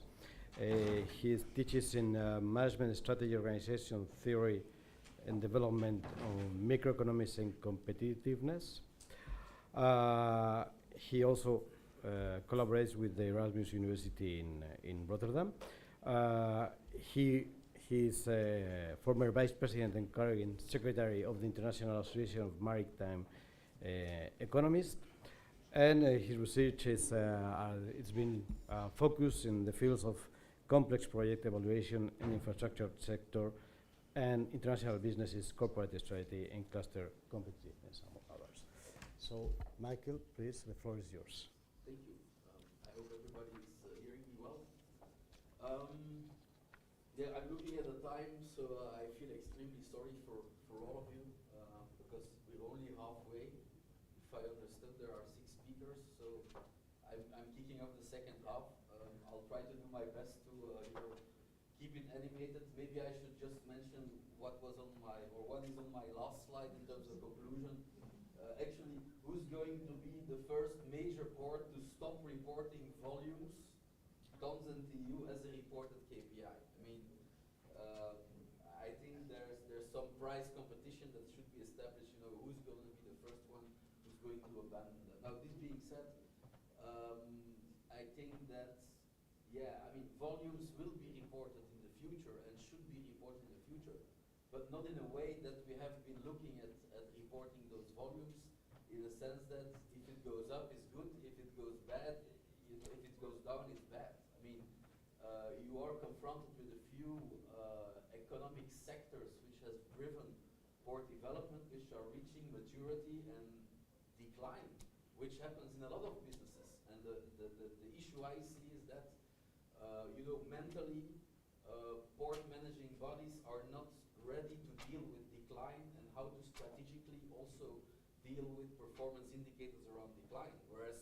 you know, corporations and companies do nothing else than deal with decline and then, you know, preparing for the future and also transforming their performance management in that direction. And I mean, let me give you maybe in the next 30 slides or so a few pointers towards that. I was triggered a bit by the old and the new scenario. I mean, the old, it's not over, it's still going on, and we still have huge challenges to tackle in the old scenario. And then, I mean, according to my perception here. And then there is the new scenario which is coming up, and it's coming up fast. We recently, you know, bombarded the Panama Canal Authority in 7 sessions with a huge amount of slides. I had one session on energy transition with all the slides on climate scenarios. What do they mean in terms of, you know, also trade flows, what is going to be the importance of hydrogen, you know, solar, and so on and so forth. I'm not going to do that, but I can tell you, I mean, it's moving very, very fast because there is also quite some, you know, capital availability involved, you know, in those new businesses, I would say. And then finally, I'll look a bit to my middle name. That's how my colleagues, you know, just in front call me. It's Michael Stakeholder Dooms. So it's not Michael Roger Dooms. So a bit about the stakeholder perspective, very briefly. Yeah, the old scenario, very quickly, in a few words, it was about, I mean, when I talk about sustainability, very important, I talk about the triple bottom line, because people confuse sustainability with kind of, you know, it's about the environment. Of course it's about the environment, but it's about much more. It's actually about balancing welfare, well-being, you know, with kind of, you know, environmental, social, and other type of, you know, elements, ethics, governance also coming. So it's a much more multi-dimensional concept. The problem is that most people, when they write sustainability in an academic paper and they start to talk only about the environment, I reject it, because it's not about sustainability in that case. It's about the environment, and they should mention the environment and not the other dimension. So that's very important. So boards, yeah, what they have been doing, they've been reporting about what they are doing. They have not really reporting about what have they achieved in the environmental, you know, perspective. Some of them have, of course, but in general, you know, it's about like, you know, certifications, management indicators, leading even some major boards saying we don't do that anymore. Antwerp said eco-ports, you know, out of the window with it. It doesn't help us, you know. We need to start really reporting about impacts. We need a sustainability report. We need change of culture. We need stakeholder collaborations and so on, and that will help us move forward towards sustainability. Modal shift, it's a graveyard. If you look at kind of the objective of modal shift, we recently did a study together with Theo for the Port of Antwerp, but we looked at a lot of European ports. Of course, the volumes of rail and barge are improving, but the percentages, the market shares are not. There have been some ports that have been able to make some progress, but not towards the intended targets. There's a lot of impact reporting. Even that the other thing is ports don't even agree on how they should measure or you know, report on modal split. And we had a discussion yesterday after the dinner, probably a glass of wine too much. But I mean, we worked for years with ports to say, listen, can we report in a kind of harmonized way, not even a standardized way, modal split figures? Did not happen.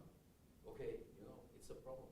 Okay, economic performance, I think Larissa mentioned it. Social, okay, it's a whole bag of things. Some people say that it's all social, but anyway. So some concrete things, of course, green pricing, the ESI initiative, World Port Climate Initiative, 2008, a few ports having some drinks in the reception area, environmental managers saying, okay, we need to do something. Well, ESI, green pricing came out.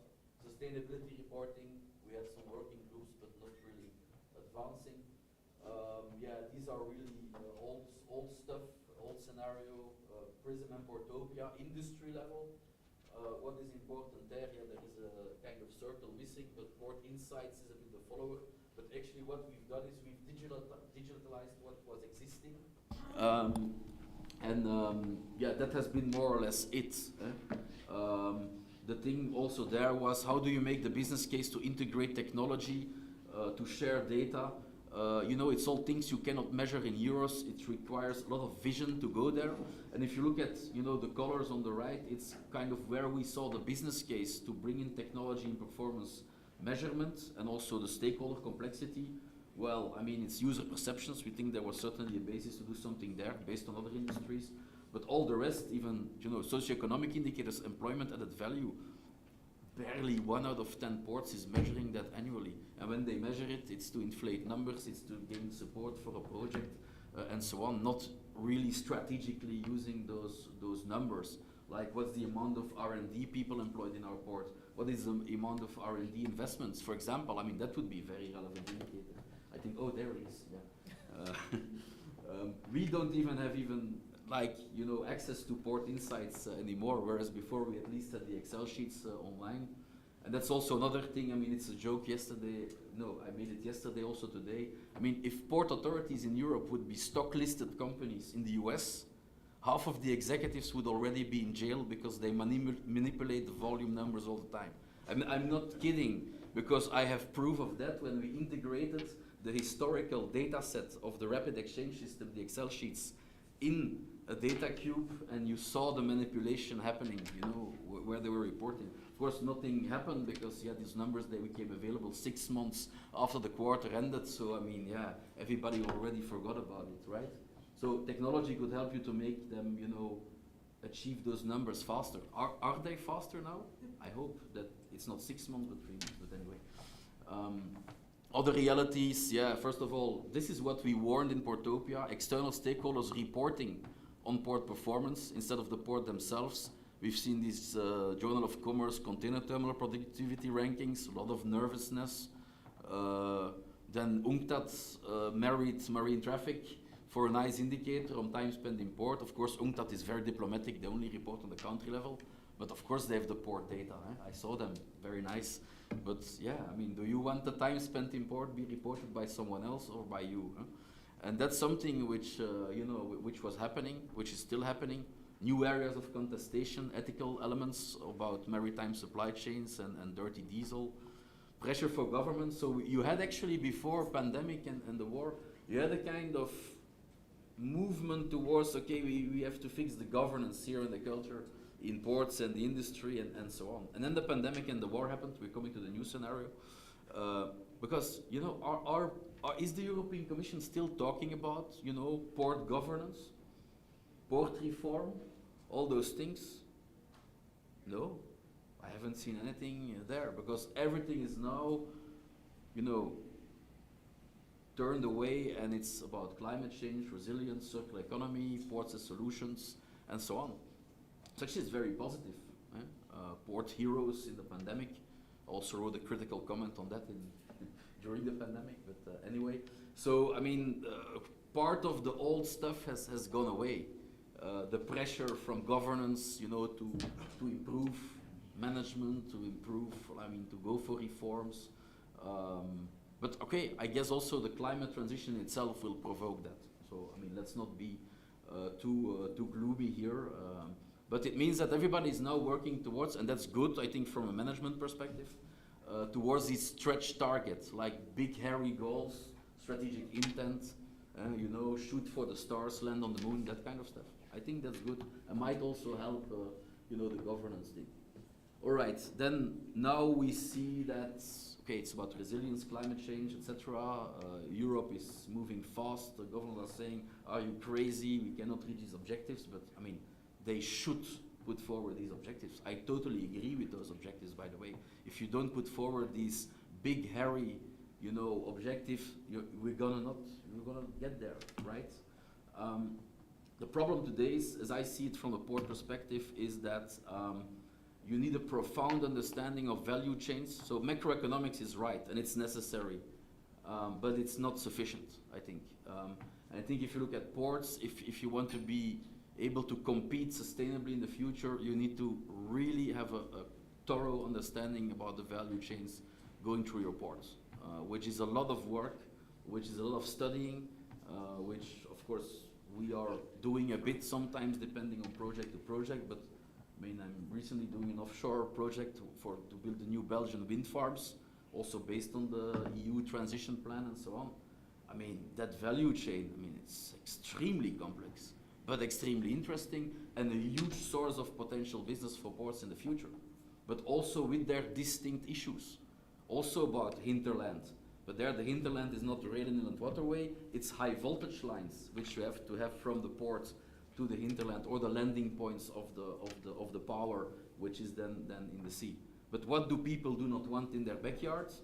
High voltage lines, because they provoke cancer, at least according to some scientists. So these projects get blocked. So in the first place, you know, you have to look at the hinterland, but in a very different way. It's about high voltage lines, it's about pipelines, it's about a whole new set of challenges and stakeholders as a port you have to deal with if you want to capture value from those supply chains.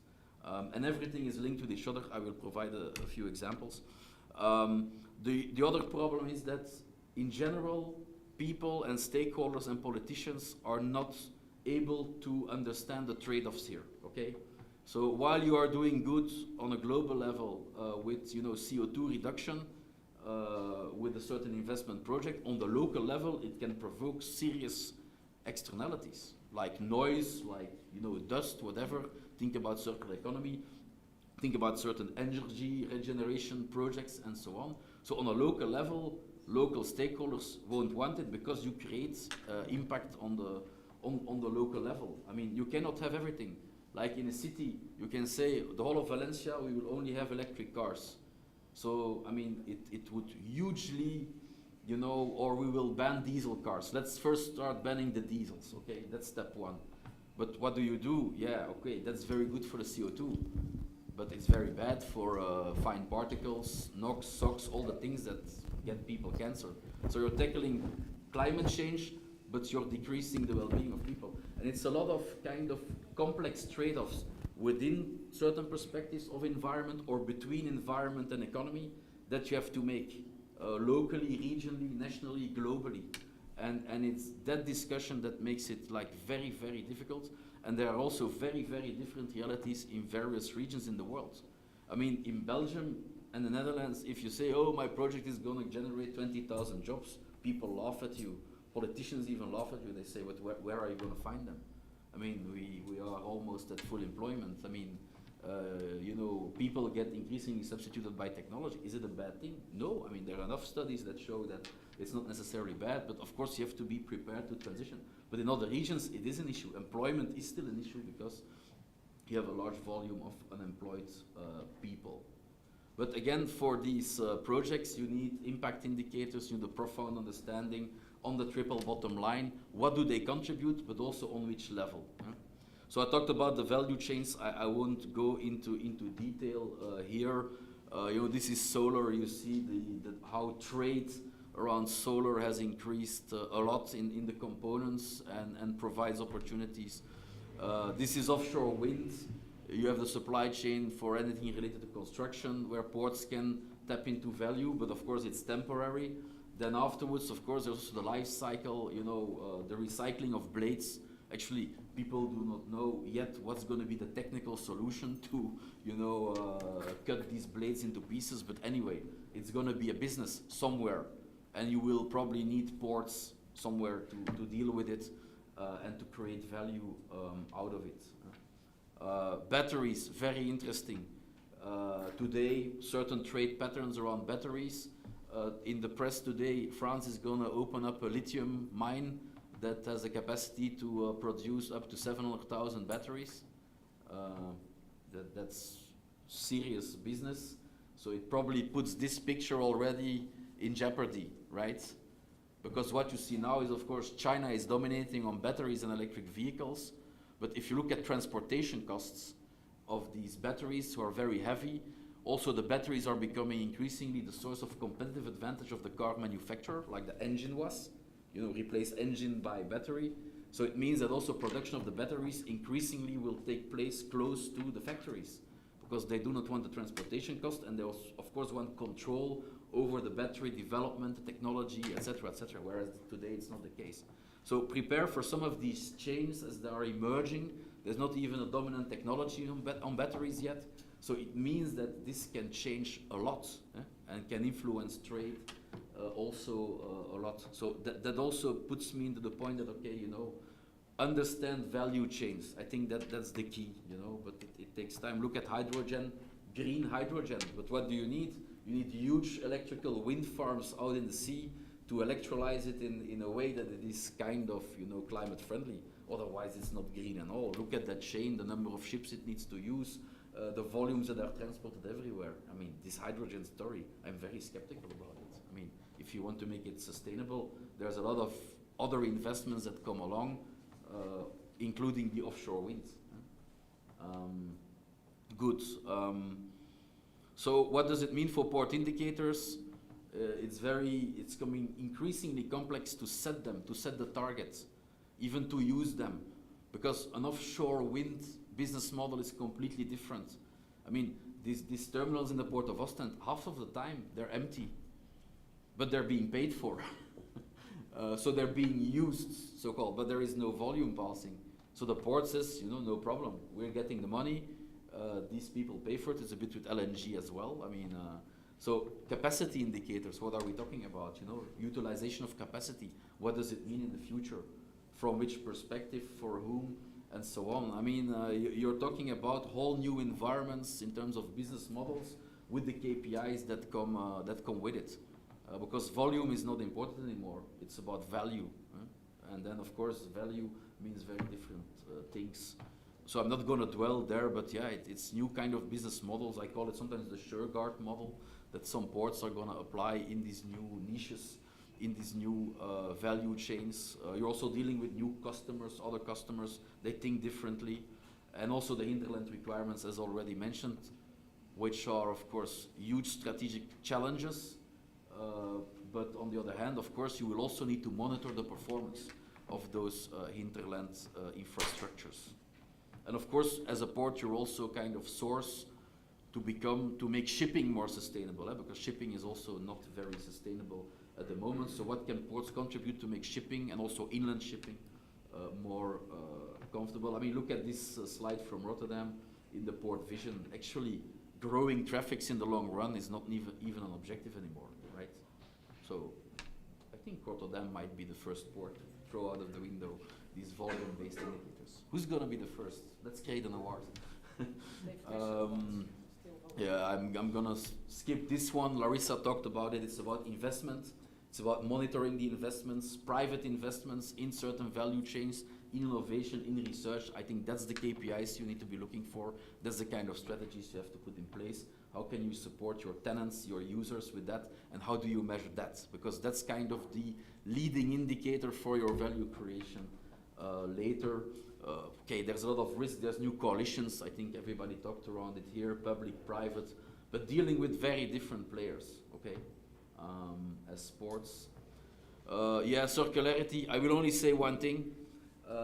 This is an iPhone. Apple has committed itself in 2030 to make this a fully circular product.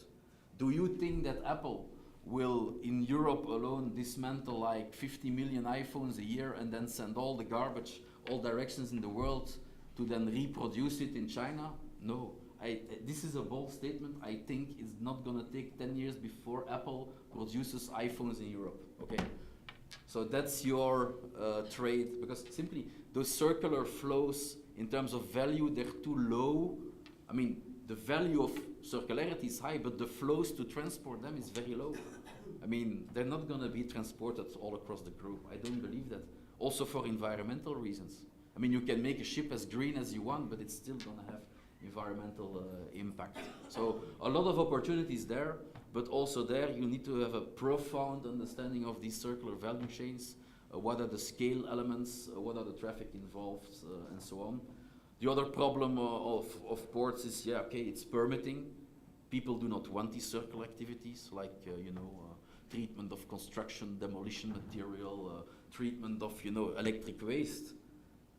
This thing is full of dangerous substances. So 1% of this thing is highly explosive. It's people do not want that stuff in their backyard. So also there you have strong trade-offs to make, because if you are an urban conurbation like Valencia, you have a lot of secondary or urban mining type like flows. But how are you going to collect those in a sustainable way? It might decrease your modal split with more road traffic. But if it's all electric, it's not a problem, of course. At least for the emissions, the congestion is something else. And also what we have seen in research is based on, 20, 30 circular economy projects in ports we recently, I wouldn't say audited, but researched. Most of them have a very low maritime intensity in terms of, the amount of land they take in the port and actually the use of the maritime infrastructure, reading tons related to those activities. We're just finished a study for Flanders doing circular economy indicators for ports. It took a lot of time. It's 2 years of research and we're not there yet. So developing these new indicators also takes a lot of time, a lot of interaction. You have to consider the different profiles of ports, and we've seen these examples of categorizing ports. Well, again, here you will need to think differently how to categorize ports and get them into the right indicators. I like this one in the ESPO report because it can give you a basis to build on type of indicators. Yeah, this is too complex. It just says that with sustainability reporting, we're somewhere, but we're actually nowhere, because as an industry, port authorities don't agree on the boundaries on which they report certain indicators. I've listed the kind of 10, 15 there, together with a colleague who mentions it or not. 10 GRI certified sustainability reports of 10 leading ports. Then there is a survey we did, but you see that like 97 ports and only 15 have a certified sustainability report in 2020. And that's 97 global, quite leading ports, some of them smaller, some larger, but it's like, sustainability for me, it's the necessary thing to do. Like, it's a necessary thing to understand macroeconomics surrounding the port, also to inform your strategy and your scenarios, but it's not sufficient. But we see here that even ports are not doing the necessary thing in the first place. I think that's problematic. You would think that, it's only a thing for the big guys because they have money. It's not the case. In the regression we did, size, turnover, level of autonomy, it's not determining whether a port reports on sustainability. Certified sustainability report. It's actually, has the port built up capability in terms of gathering data from their stakeholders? Has the port a history also in environmental certification? Okay, fair enough. And of course, is it located close to a city with a lot of stakeholder pressure? Those are the three determinants, right? This is also about, pressures. So you see the red one is coercion. So coercion is not good. If ports report on sustainability, you want them to report because they think it's the good thing to do, or they think it's about their competitive advantage. Well, they're not actually really doing that, especially those in the middle of the pack. That's very interesting. So the mid-sized ports are really coerced into it. They don't really believe in it, whereas the larger ones and the smaller ones, the niche ones, they're actually seeing the potential there. I can think of a few reasons, but we can discuss later. Why do you report? Interesting here is, the typical thing, transparency, blah, blah, blah, but not stronger license to operate. Very interesting. Not a high score, which also means that the concept of social license to operate, I think, is not well understood. What are the barriers? The typical stuff: lack of money, lack of resources, lack of availability, difficulty select the indicators. But talking about social license to operate, and then I conclude, social license to operate is not well understood. We had like 30 ports. We looked at the website inside out, their documents, annual reports. Only 3% actually have some kind of technology which allows them to really kind of gather intelligence from the local community, like an interactive tool, which then probably also would generate data. So when ports say, they have relationship with local communities and they understand them, I don't believe them, because simply, they think they know what matters to the local communities, but really, show me the indicators, show me the intelligence. They don't have it. I think that's a major element to solve if you want to be successful in the future. So in sum, new indicators needed, double challenge, how to deal with the declining market segment and sectors, how to deal with the new sectors, value chains, very, very important. Data availability related challenges, bad news, it's gonna get worse because even to get your transport and volumes from your tenants is already a hassle. Now you would also want their energy and material flows and what have you. Wow, good luck. Technology can help a lot and support, but we see that if you integrate technology, and I think also Larissa showed it, or innovation, you land into all kinds of trust issues. So you need to solve them, you need to anticipate them. You need visionary leadership, won't dwell on that. And you need to better understand what actually drives the local community in terms of societal support for your port. What are the issues? And I think based on that you can start to work to get the permits for your investments. Because it's good to say we're going to attract €1 billion of investments a year, but you have to get the permits, and for the permits you need the support of the local community. So that's a necessary condition. So thanks.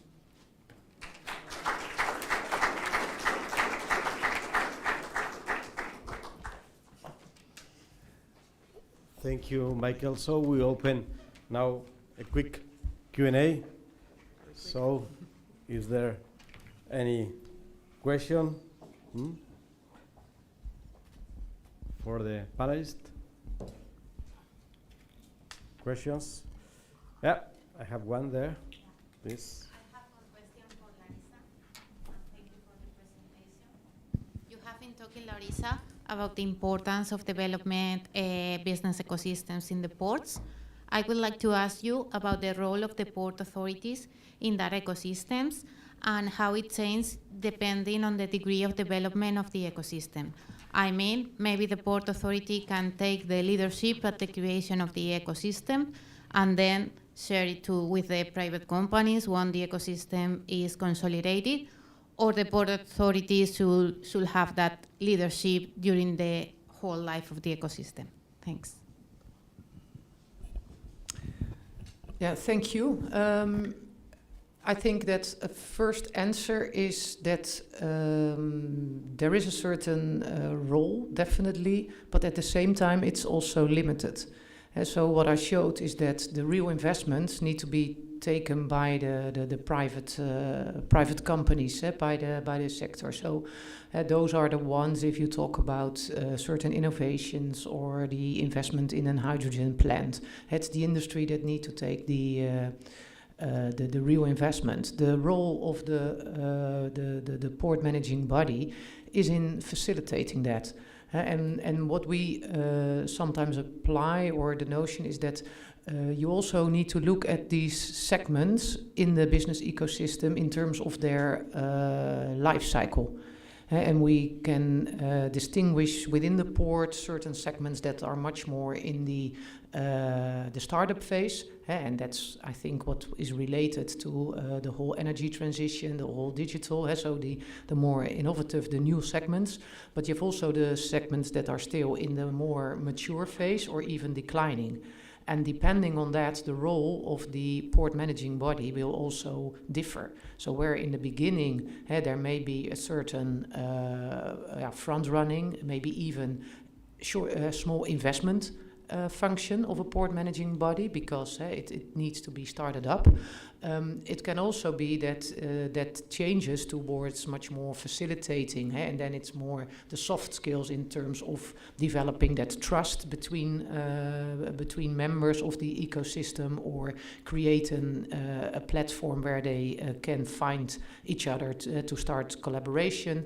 It can sometimes be a kind of synergy service that out of collective action, so the actors would benefit from cooperation, but they are not doing that for one kind of reason, so that the port managing body steps in and maybe provides for that. And I think the port community system or interconnecting pipelines between, for example, petrochemical industries in the port could be an example of that. But it can also be that as a port managing body, if you see that some of these segments lag behind, and we can see that in the energy transition. If you have in the Port of Rotterdam, we have the refineries, well, have a lot of capital invested. We can imagine that out of a shareholders' pressure, they are not really very much inclined to immediately shift to the new economy with new investments and, let's say, throw their existing assets with capital there overboard. So there you may have to more discipline. So it's really very much depending on how the actors develop, in which stage they are, and what requires. So it's a game of monitoring and acting.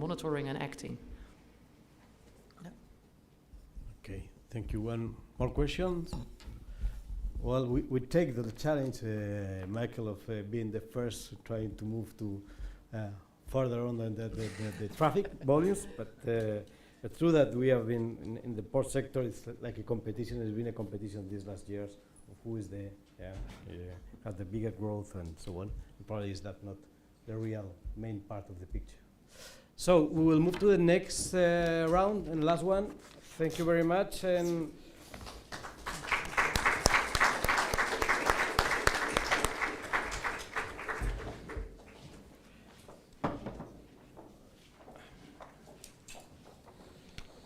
so for this second round, this third round, last one, we have with us Luisa Rodriguez, which is Luisa Rodriguez holds a Master in Business Administration and International Trade from the Instituto de Empresa of Madrid, and also an executive master in environmental governance and policy making from the Institute of International and Development Studies from Geneva. Luisa has been working in the, has a long career, beginning in the Ministry of Foreign Affairs in Venezuela, and then with the mission of Venezuela with the World Trade Organization, with the South Central Trade for Development Program, and lately, since 2009, she's been working with the United Nations Conference on Trade and Development, first in the Trade Negotiation and Commercial Diplomacy branch, and since 2017 in the Trade Logistic branch. Well, she's very much involved in the different publications from UNCTAD, which are a reference for the sector, like the Maritime Review. So thank you very much, Luisa. The floor is yours. This is working. It's always challenging to be in the last session. So I have my counter here because I tend to be chatty. So I don't know. I was given the task to talk about industry indicators and particularly talk to you about the connectivity indexes that UNCTAD has, and talking about economic development, the issue of linking the index with economic development. So the thing is, I mean, there is of course this issue about me. I come from UNCTAD. I mean, there is of course an issue with respect to the work that we do in terms of analyzing this, and it's related. One of the speakers referred to it, and it's about this broader context that is much more complex than a purely European context of developing countries, let's put it like that. So many issues that I would touch upon are related to this aspect of development from this point of view, because this is something that we look at when we reflect about maritime connectivity and development. So I just wanted to make a point out of that. Of course, the indexes that we have were developed a while ago, so I'm afraid some of the points that I will mention will probably sound like the old scenario, but I have taken notes of the discussions we've had this morning and make some points of reflections of some of these issues. So basically, the basic idea behind the development of this indicator is about originally the National Liner Shipping Connectivity Index. The idea was about the concept of being how well you are connected to someone is helpful to you. And this is true in professional life, but in maritime trade, it is particularly relevant, and it's this idea of how many connections do you need to get to your market of destinations. That's the basic idea. And from a development point of view, which is the question that was asked for me in particular, this is very relevant in the sense that this is how you transport your trade, and the conditions, the accessibility of that maritime transport.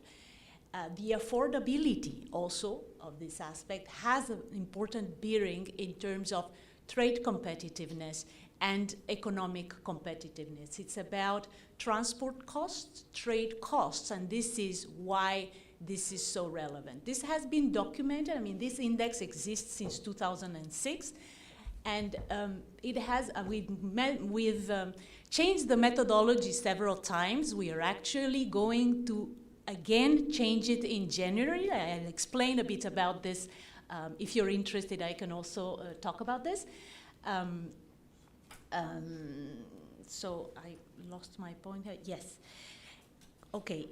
There is a lot of literature that has happened, that has come out already with respect to this analysis of the correlation between maritime connectivity and trade competitiveness. And the issue of, for instance, to give you just one example, this idea of the fact that you have a direct connection having a direct bearing in terms of the value of your export. So in theory, according to some of these studies that have been conducted in terms of documenting the reality of the relationship between the two, is that basically the better you are connected, this would have an impact in the value on your trade. And to this example is about having one more direct connection has a bearing in terms of 40% in the value of your export, and this is significant.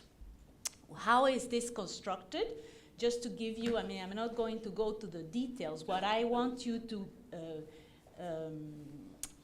have in mind in terms of how the indexes are constructed is that we have a national index, which is the LSEI, but we also, which measures the connectivity in one point. But we have measurements of connectivity between 2 points, meaning between 2 countries, which is the bilateral LSEI, or we have between 2 ports, which is the port LSEI. And although there are differences in the way we calculate this, there are some elements that are in common in terms of the architecture of the index, okay?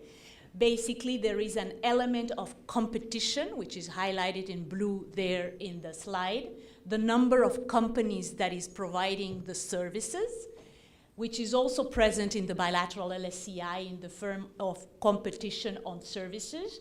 There is an element also of how frequent the services are arriving. This is present in the LSEI, but it's also in the port LSEI in terms of the ship calls per week and the regular shipping services from and to the port. There is an element of infrastructure and scale, which is present in all 3 indicators in terms of the size of the largest ship and the average ship in TEU. This is also present there. There is an element of trying to capture the trade also in the LSEI and also in the port LSEI. And there are some elements that are linked to the configuration of the network, meaning how many direct connections do you have, how many transshipments do you need, how many, this element of understanding the centrality or the remoteness in terms of the network. So this is just to give you some elements. Okay, going back to some of the points that were mentioned this morning, I think it was Theo Notenboom who was mentioning this.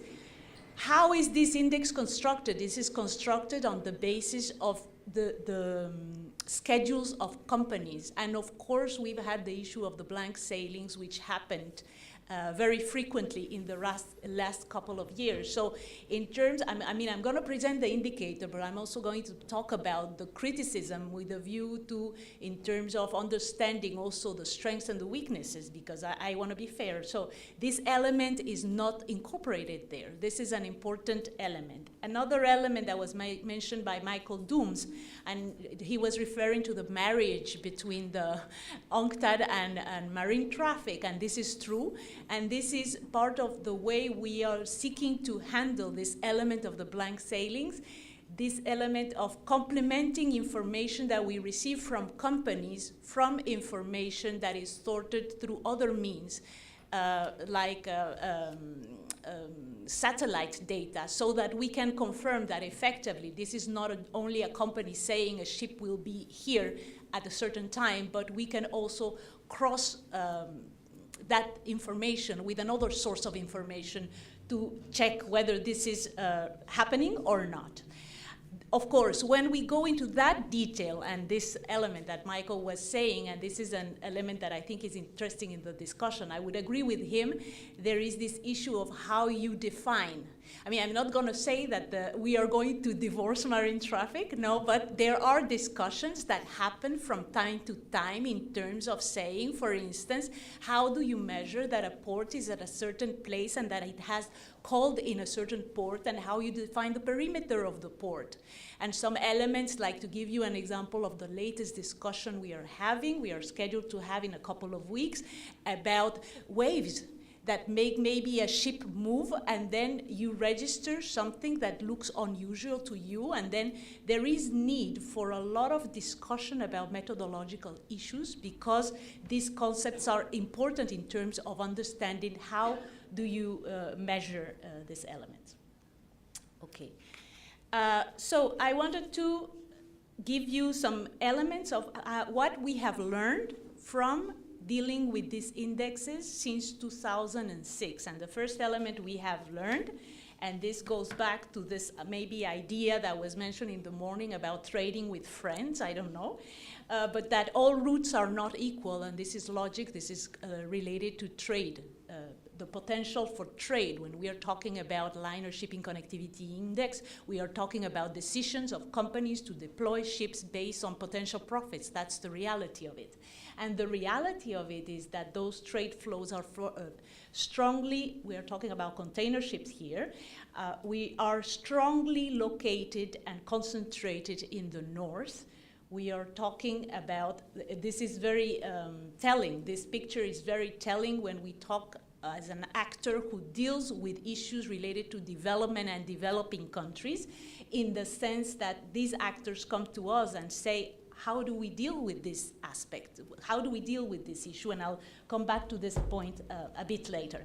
So that is the first point that I want to bring to you. I mean, all routes are not equal, and with very few exceptions in the south, let's say Brazil, the South Africa, the Mauritius, there are very few exceptions.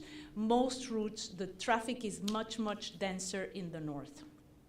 Another element that we have learned, and this is also related to an element, I think it was Theo Notenboom who was referring to this idea of how companies have been concentrated, and the fact, I mean, if we take this picture, we did it for the review of maritime transport last year, and we took a snapshot in terms of understanding, breaking down the components of the index, which is not widely available. When if you go to our website and you look for the index, you look at the index, which is a calculated index, but the underlying component is not available. But we have used it in some of the publications that we have published in the last couple of years. There is a clear trend in terms of a reduction of companies, reduction of services, and the only element of the component is linked to the largest ship that is being deployed. So this means that we are facing a situation where there are these contradicting trends, where companies are going down and the size of the ship is going up. And this has important implications in terms of the reconfiguration of the networks. Yes, and this is something that I wanted to refer to in terms of the next review that we will be doing to the connectivity index, which is linked to this point. I mean, we are having some reflections, discussions about this, but the thing that we see when we look at the data that we have on connectivity is that basically there is a lot of weight. I mean, currently, all the indicators have the same weight. And we are thinking whether this is fair to do, and the basic situation we are facing is that it's very linked to a change, it's very sensitive to a change in deployment of bigger ships, then the connectivity goes up. And we are thinking that maybe this needs revisiting in terms of considering other components with a greater importance. Another aspect that is interesting here that I wanted to talk to you about is this aspect of Asia. I mean, it was not mentioned when we heard this talk this morning about trading with friends. I thought it was a very interesting talk. I mean, we didn't talk more, aside from China, we did speak a bit of China. But the reality when we look at the bilateral connectivity index is that it is an increasingly Asian story. And when we look at what this table tells us, comparing Europe with Asia, is that the connectivity index when we looked at earlier years, 2006 to 2013, there were the top country pairs. You see there in green, lots of them in the top 5 included European countries. And when we look at more recent years, European pairs are there, but let's say that Asia is more present. We are doing a study with ESC. We have a project that we have been working on for this last year. I'm involved in this project. It's about maritime connectivity in Asia. And it's very interesting that with respect to, since COVID, many of the ties within Asian countries have reinforced, and many countries, the ones we are studying at least, what we did is that we broke a list of countries in terms of understanding where they lie in terms of connectivity, and we see that the ones that are best connected continue to be very well connected, but the ones that have the most impressive developments since COVID are the ones that were in the middle tiers, the Philippines, the Vietnams. Well, Vietnam is a particular case, the Thailand, no? And so in many of these countries, when we analyze the new connections, the connections gained versus the connections lost, what we see is that many of them has lost connections to third countries, reinforcing further the intra-regional connections. This is just to say, with the latest data that we have, where is Spain? I thought I would bring it to you, a sustained increased trend, again going back to this idea of trading with friends and this aspect of understanding the important role that China plays in the networks and the connectivity of China. I think in this graph is very telling in this sense. A few other slides in terms of looking at the top European ports and their performance in terms of connectivity, and we see that Spain has 3 ports in this top 6. And Valencia being the top of them, so congratulations. Okay, to finalize my presentation, again, what is interesting about the connectivity index? Well, I've been working for oops, my 15 minutes are up. I swear it's going fast. I'll be very fast. I've been working with the connectivity index for a while now, and the interesting thing, talking about indicators, is that is relatively simply to understand the concept, and you have a way to benchmark. And when countries come to us and ask us questions about the LSCI, they are interested in having a quick way in terms of comparing how am I doing vis-a-vis my regional partners, how am I doing vis-a-vis the world, how am I doing, for instance, this project with Asia, understanding linkages with China. This is a very nice way to have this information in a simple manner, and it's part of the challenge that we have now in terms of constructing new indexes, and this is happening. I mean, new indexes are coming up in terms of, I don't know, a smart part index, for instance, many of these indexes, but the issue is comparability, the scope that is covered in these indexes and comparability. So the issue is that here in this slide is about when countries try to come to us and trying to discuss issues related to connectivity, they bring to us, the first concern they bring to us in the developing world is about costs, transport costs, and understanding this competitiveness. And what we see, the studies that we have done, is about what we find interesting is that countries at the differing level of development, these transport costs weight differently in this competitiveness. And there are a few reasons that explain this. But when we are talking about maritime connectivity, this is a graph that we like to use in order to understand the drivers of connectivity or the issues that have a bearing in terms of understanding these decisions of companies to deploy ships in a certain manner. And what we find difficult to do in our work with developing countries is that there are many aspects that explain these decisions that are not necessarily easy to address in terms of saying, if I want to improve my connectivity score, what do I need to do? Tell me, give me a recipe. They sometimes come to us and ask us that.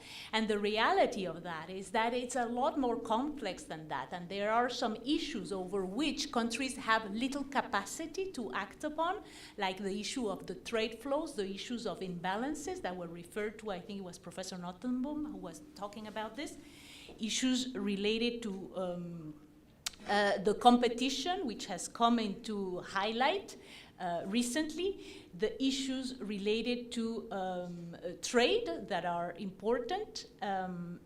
These are issues upon which there is very little that can be done. So normally what we focus on, and we have some studies about that in the recent past, is about if you want to do something about your connectivity, you have to act upon the port reforms and the trade facilitation, which is about trade or cargo processes. And this is where the optimization or the efficiencies can come, and this can lead to improved connectivity.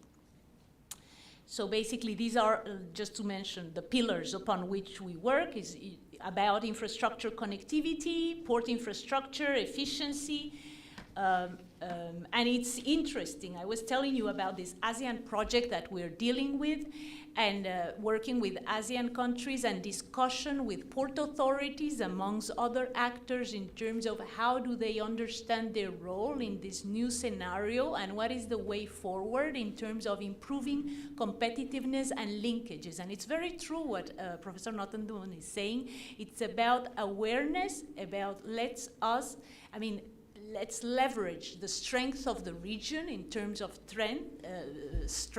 trade and try to build certain elements that help us. And this is interesting because they are basically going for strategies and thinking about strategies in a sub-regional context that go in line with this development of hinterland connectivity, actually. They are talking about inland waterways, regulation related to inland waterways, and aspects related to train transport also, rail transport.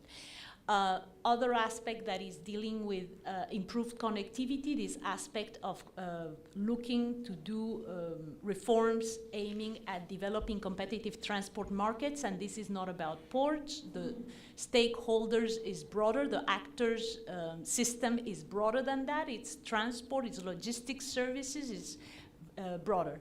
And a final element which relates to processes, streamlining processes and looking at easing the flow of cargo and trade. So to finalize the slide, but I'm happy that the speakers before me mentioned about this.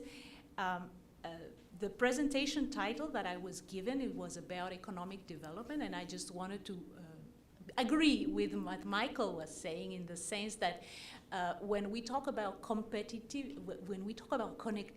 for me, what comes to mind is this economic pillar predominantly.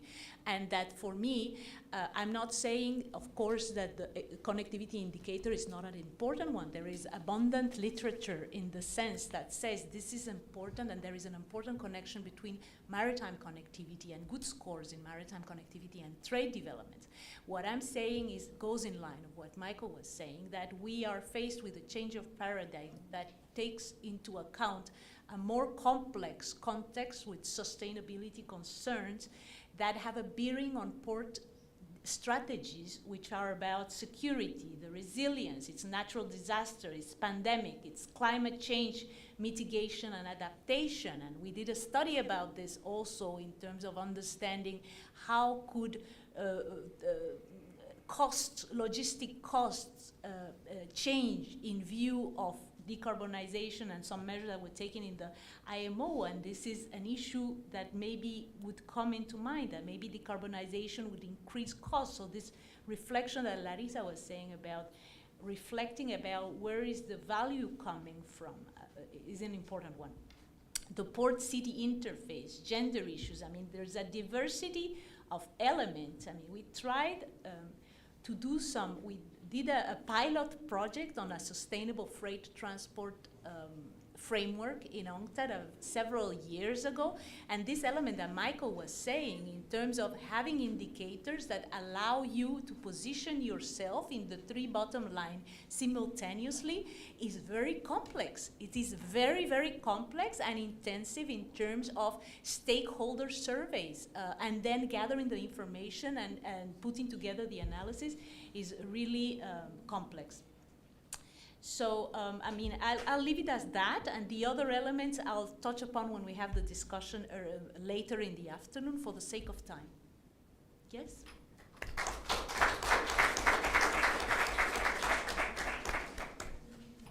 Thank you, Luisa. Last but not least, we have Professor Pallardó. Professor Pallardó is professor of applied economics in the University of Valencia. He's been a researcher in the Institute of International Economy, also in the, well, it's a multi-university institute here in the Valencia region. And he is a director of the Master of Economic Internationalization of the University of Valencia. And since May this year, he is the director of the new chair of Valencia Port, chair of Port Economics. So, Vicente, the floor is yours. Thank you very much for giving me an impossible task. So I'm facing now because first of all it's lunchtime, basically. Second, I already consumed part of my time this morning. Third, for whatever reason, someone told me that I can criticize monetary policy from the 90s, which is my favorite spot. So for me, that's terrible. Even worse, someone told me that Macron is not enough. But it is not, of course. And even more, someone told me that public data maybe we should trust very much, but we shouldn't. So apart from that, and more seriously, it is very difficult to be at the same level that this grade 5 presentation, and we are really honored to receive this kind of experts in the first public act, the first public activity of this cátedra.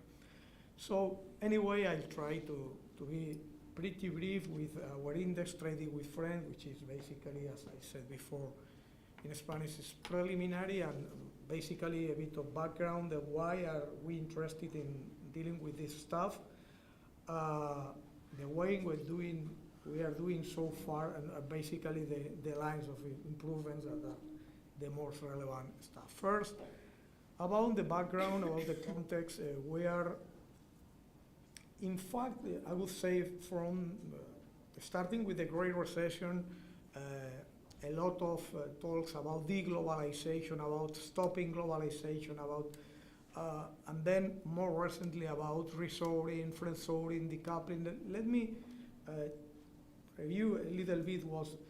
The first stuff for me was just protectionism as usual. Trade is a zero-sum game. This famous stuff of exports are terrific and imports are terrible, and then if we have a surplus, we are rich, and if we have a deficit, we are being robbing. And I mean, we have been hearing that from a long time ago, and I would say does not have been particularly successful against the real stuff about the benefits from trade. It's true that from the Great Recession, some additional stuff has reinforced that protection is in view. First, of course, environment, globalization at destroying environment. Second, the increase in inequality of income, but particularly of wealth. And many people link that not technology, no particular institutions in Western countries, but some people link that to globalization again. So maybe this protectionism, as usual, is stronger than it was 15 years ago. But even with that, I wouldn't say that this would change particularly. It would affect, but I think like the old paradigm still rules. But then we had the pandemic. And with the pandemic, we suffer from fear. We suffer from the reality that the supply disruption in strategic sectors, particularly medical staff, health science, microchips, and so on, was offering a perspective of high-level vulnerability for Western countries. And there, for, I would say, like 3 months, we were going to change everything. Complete reshoring, we were going to produce everything in Western countries. Then a bit of reflection, a bit of rational thought, and say, well, that's not going to happen, but there will going to be some changes. For example, supplier duplication, for example, kind of near-shoring, if there's a mistake there, near-shoring instead of just returning to the West, just to sort the global value chains a little bit, just in case, and not only just in time. The cost efficiency is not the only rule. Stocks are necessary. Okay, it's a change, but it's not a radical change in the sense that it's not going to end the globalization.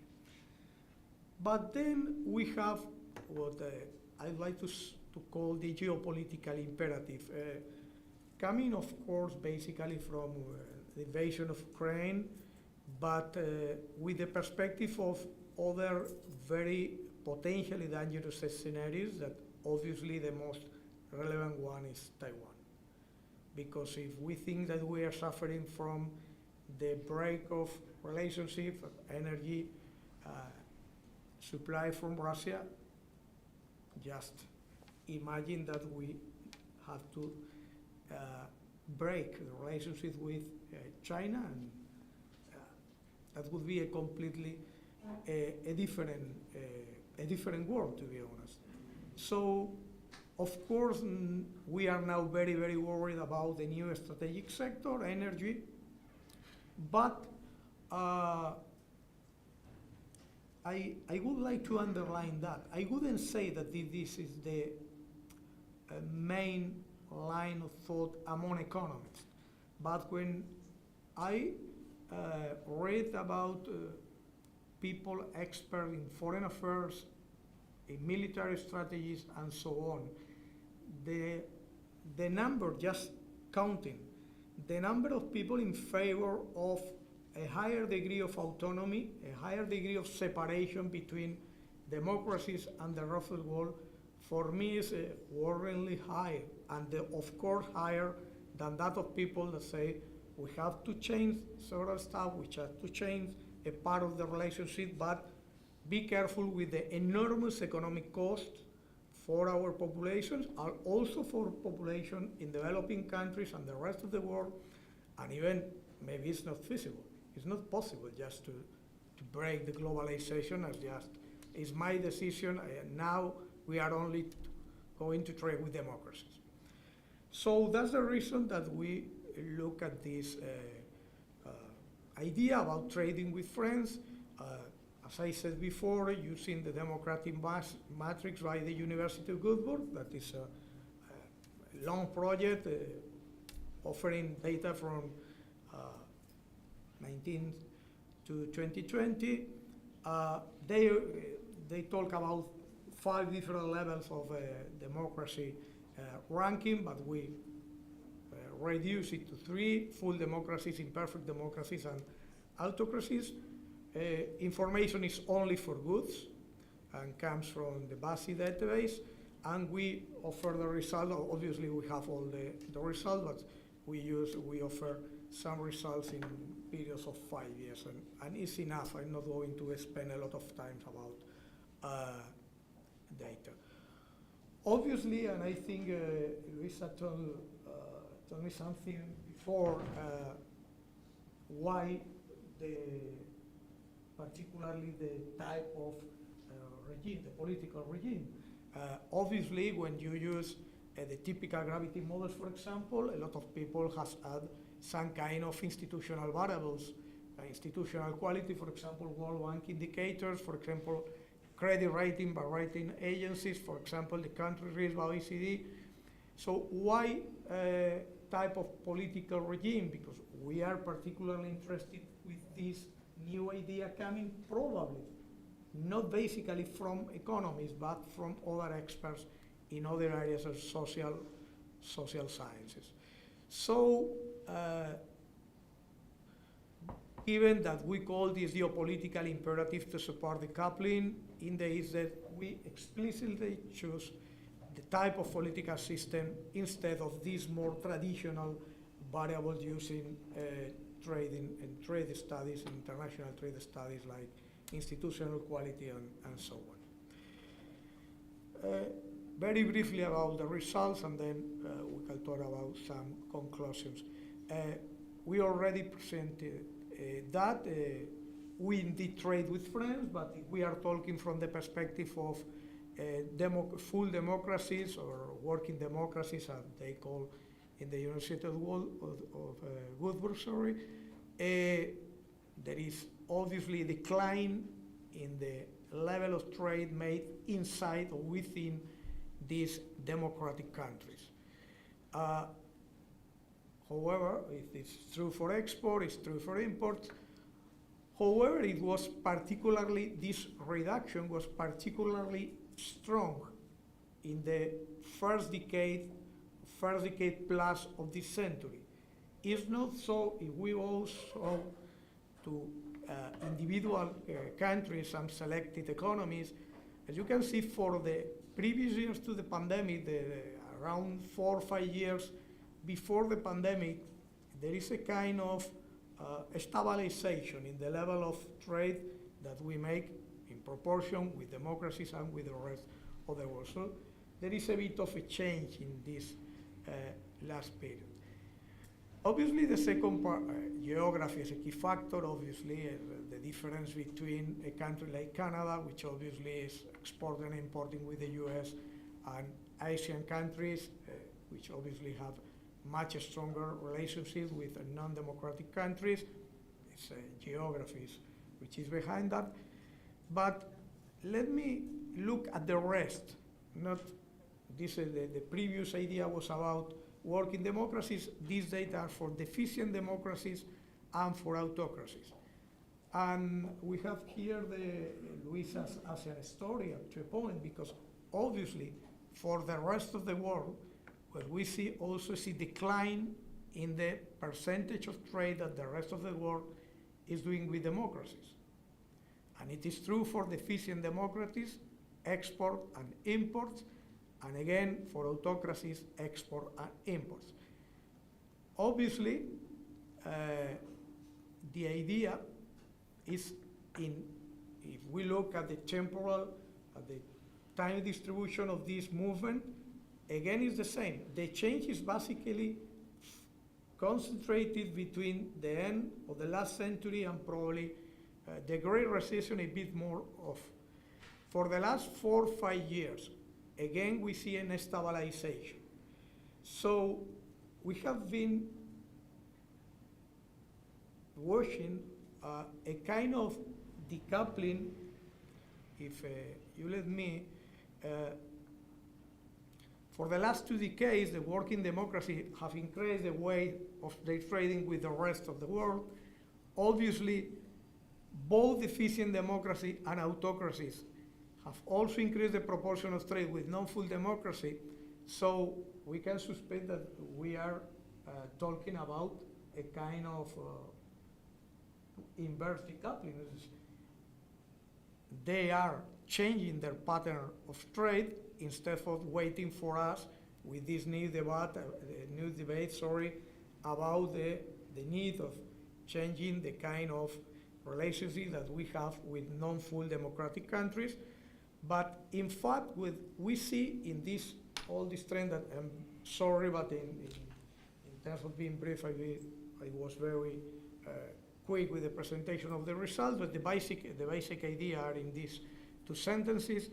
And what we are finding here is that so far, economics rules, in the sense that why are we increasing trade with non-democracies and why are they increasing trade within themselves, imperfect democracies and autocracies? And we have 3 reasons here, which are pure economics. Growth, trade and growth obviously have a bilateral relationship. Growth poses trade and trade poses growth. So if the rest of the world is growing more, obviously trade is changing in their favor. Second, investment. As most of you know, obviously investment is a really intensive activity in terms of trade.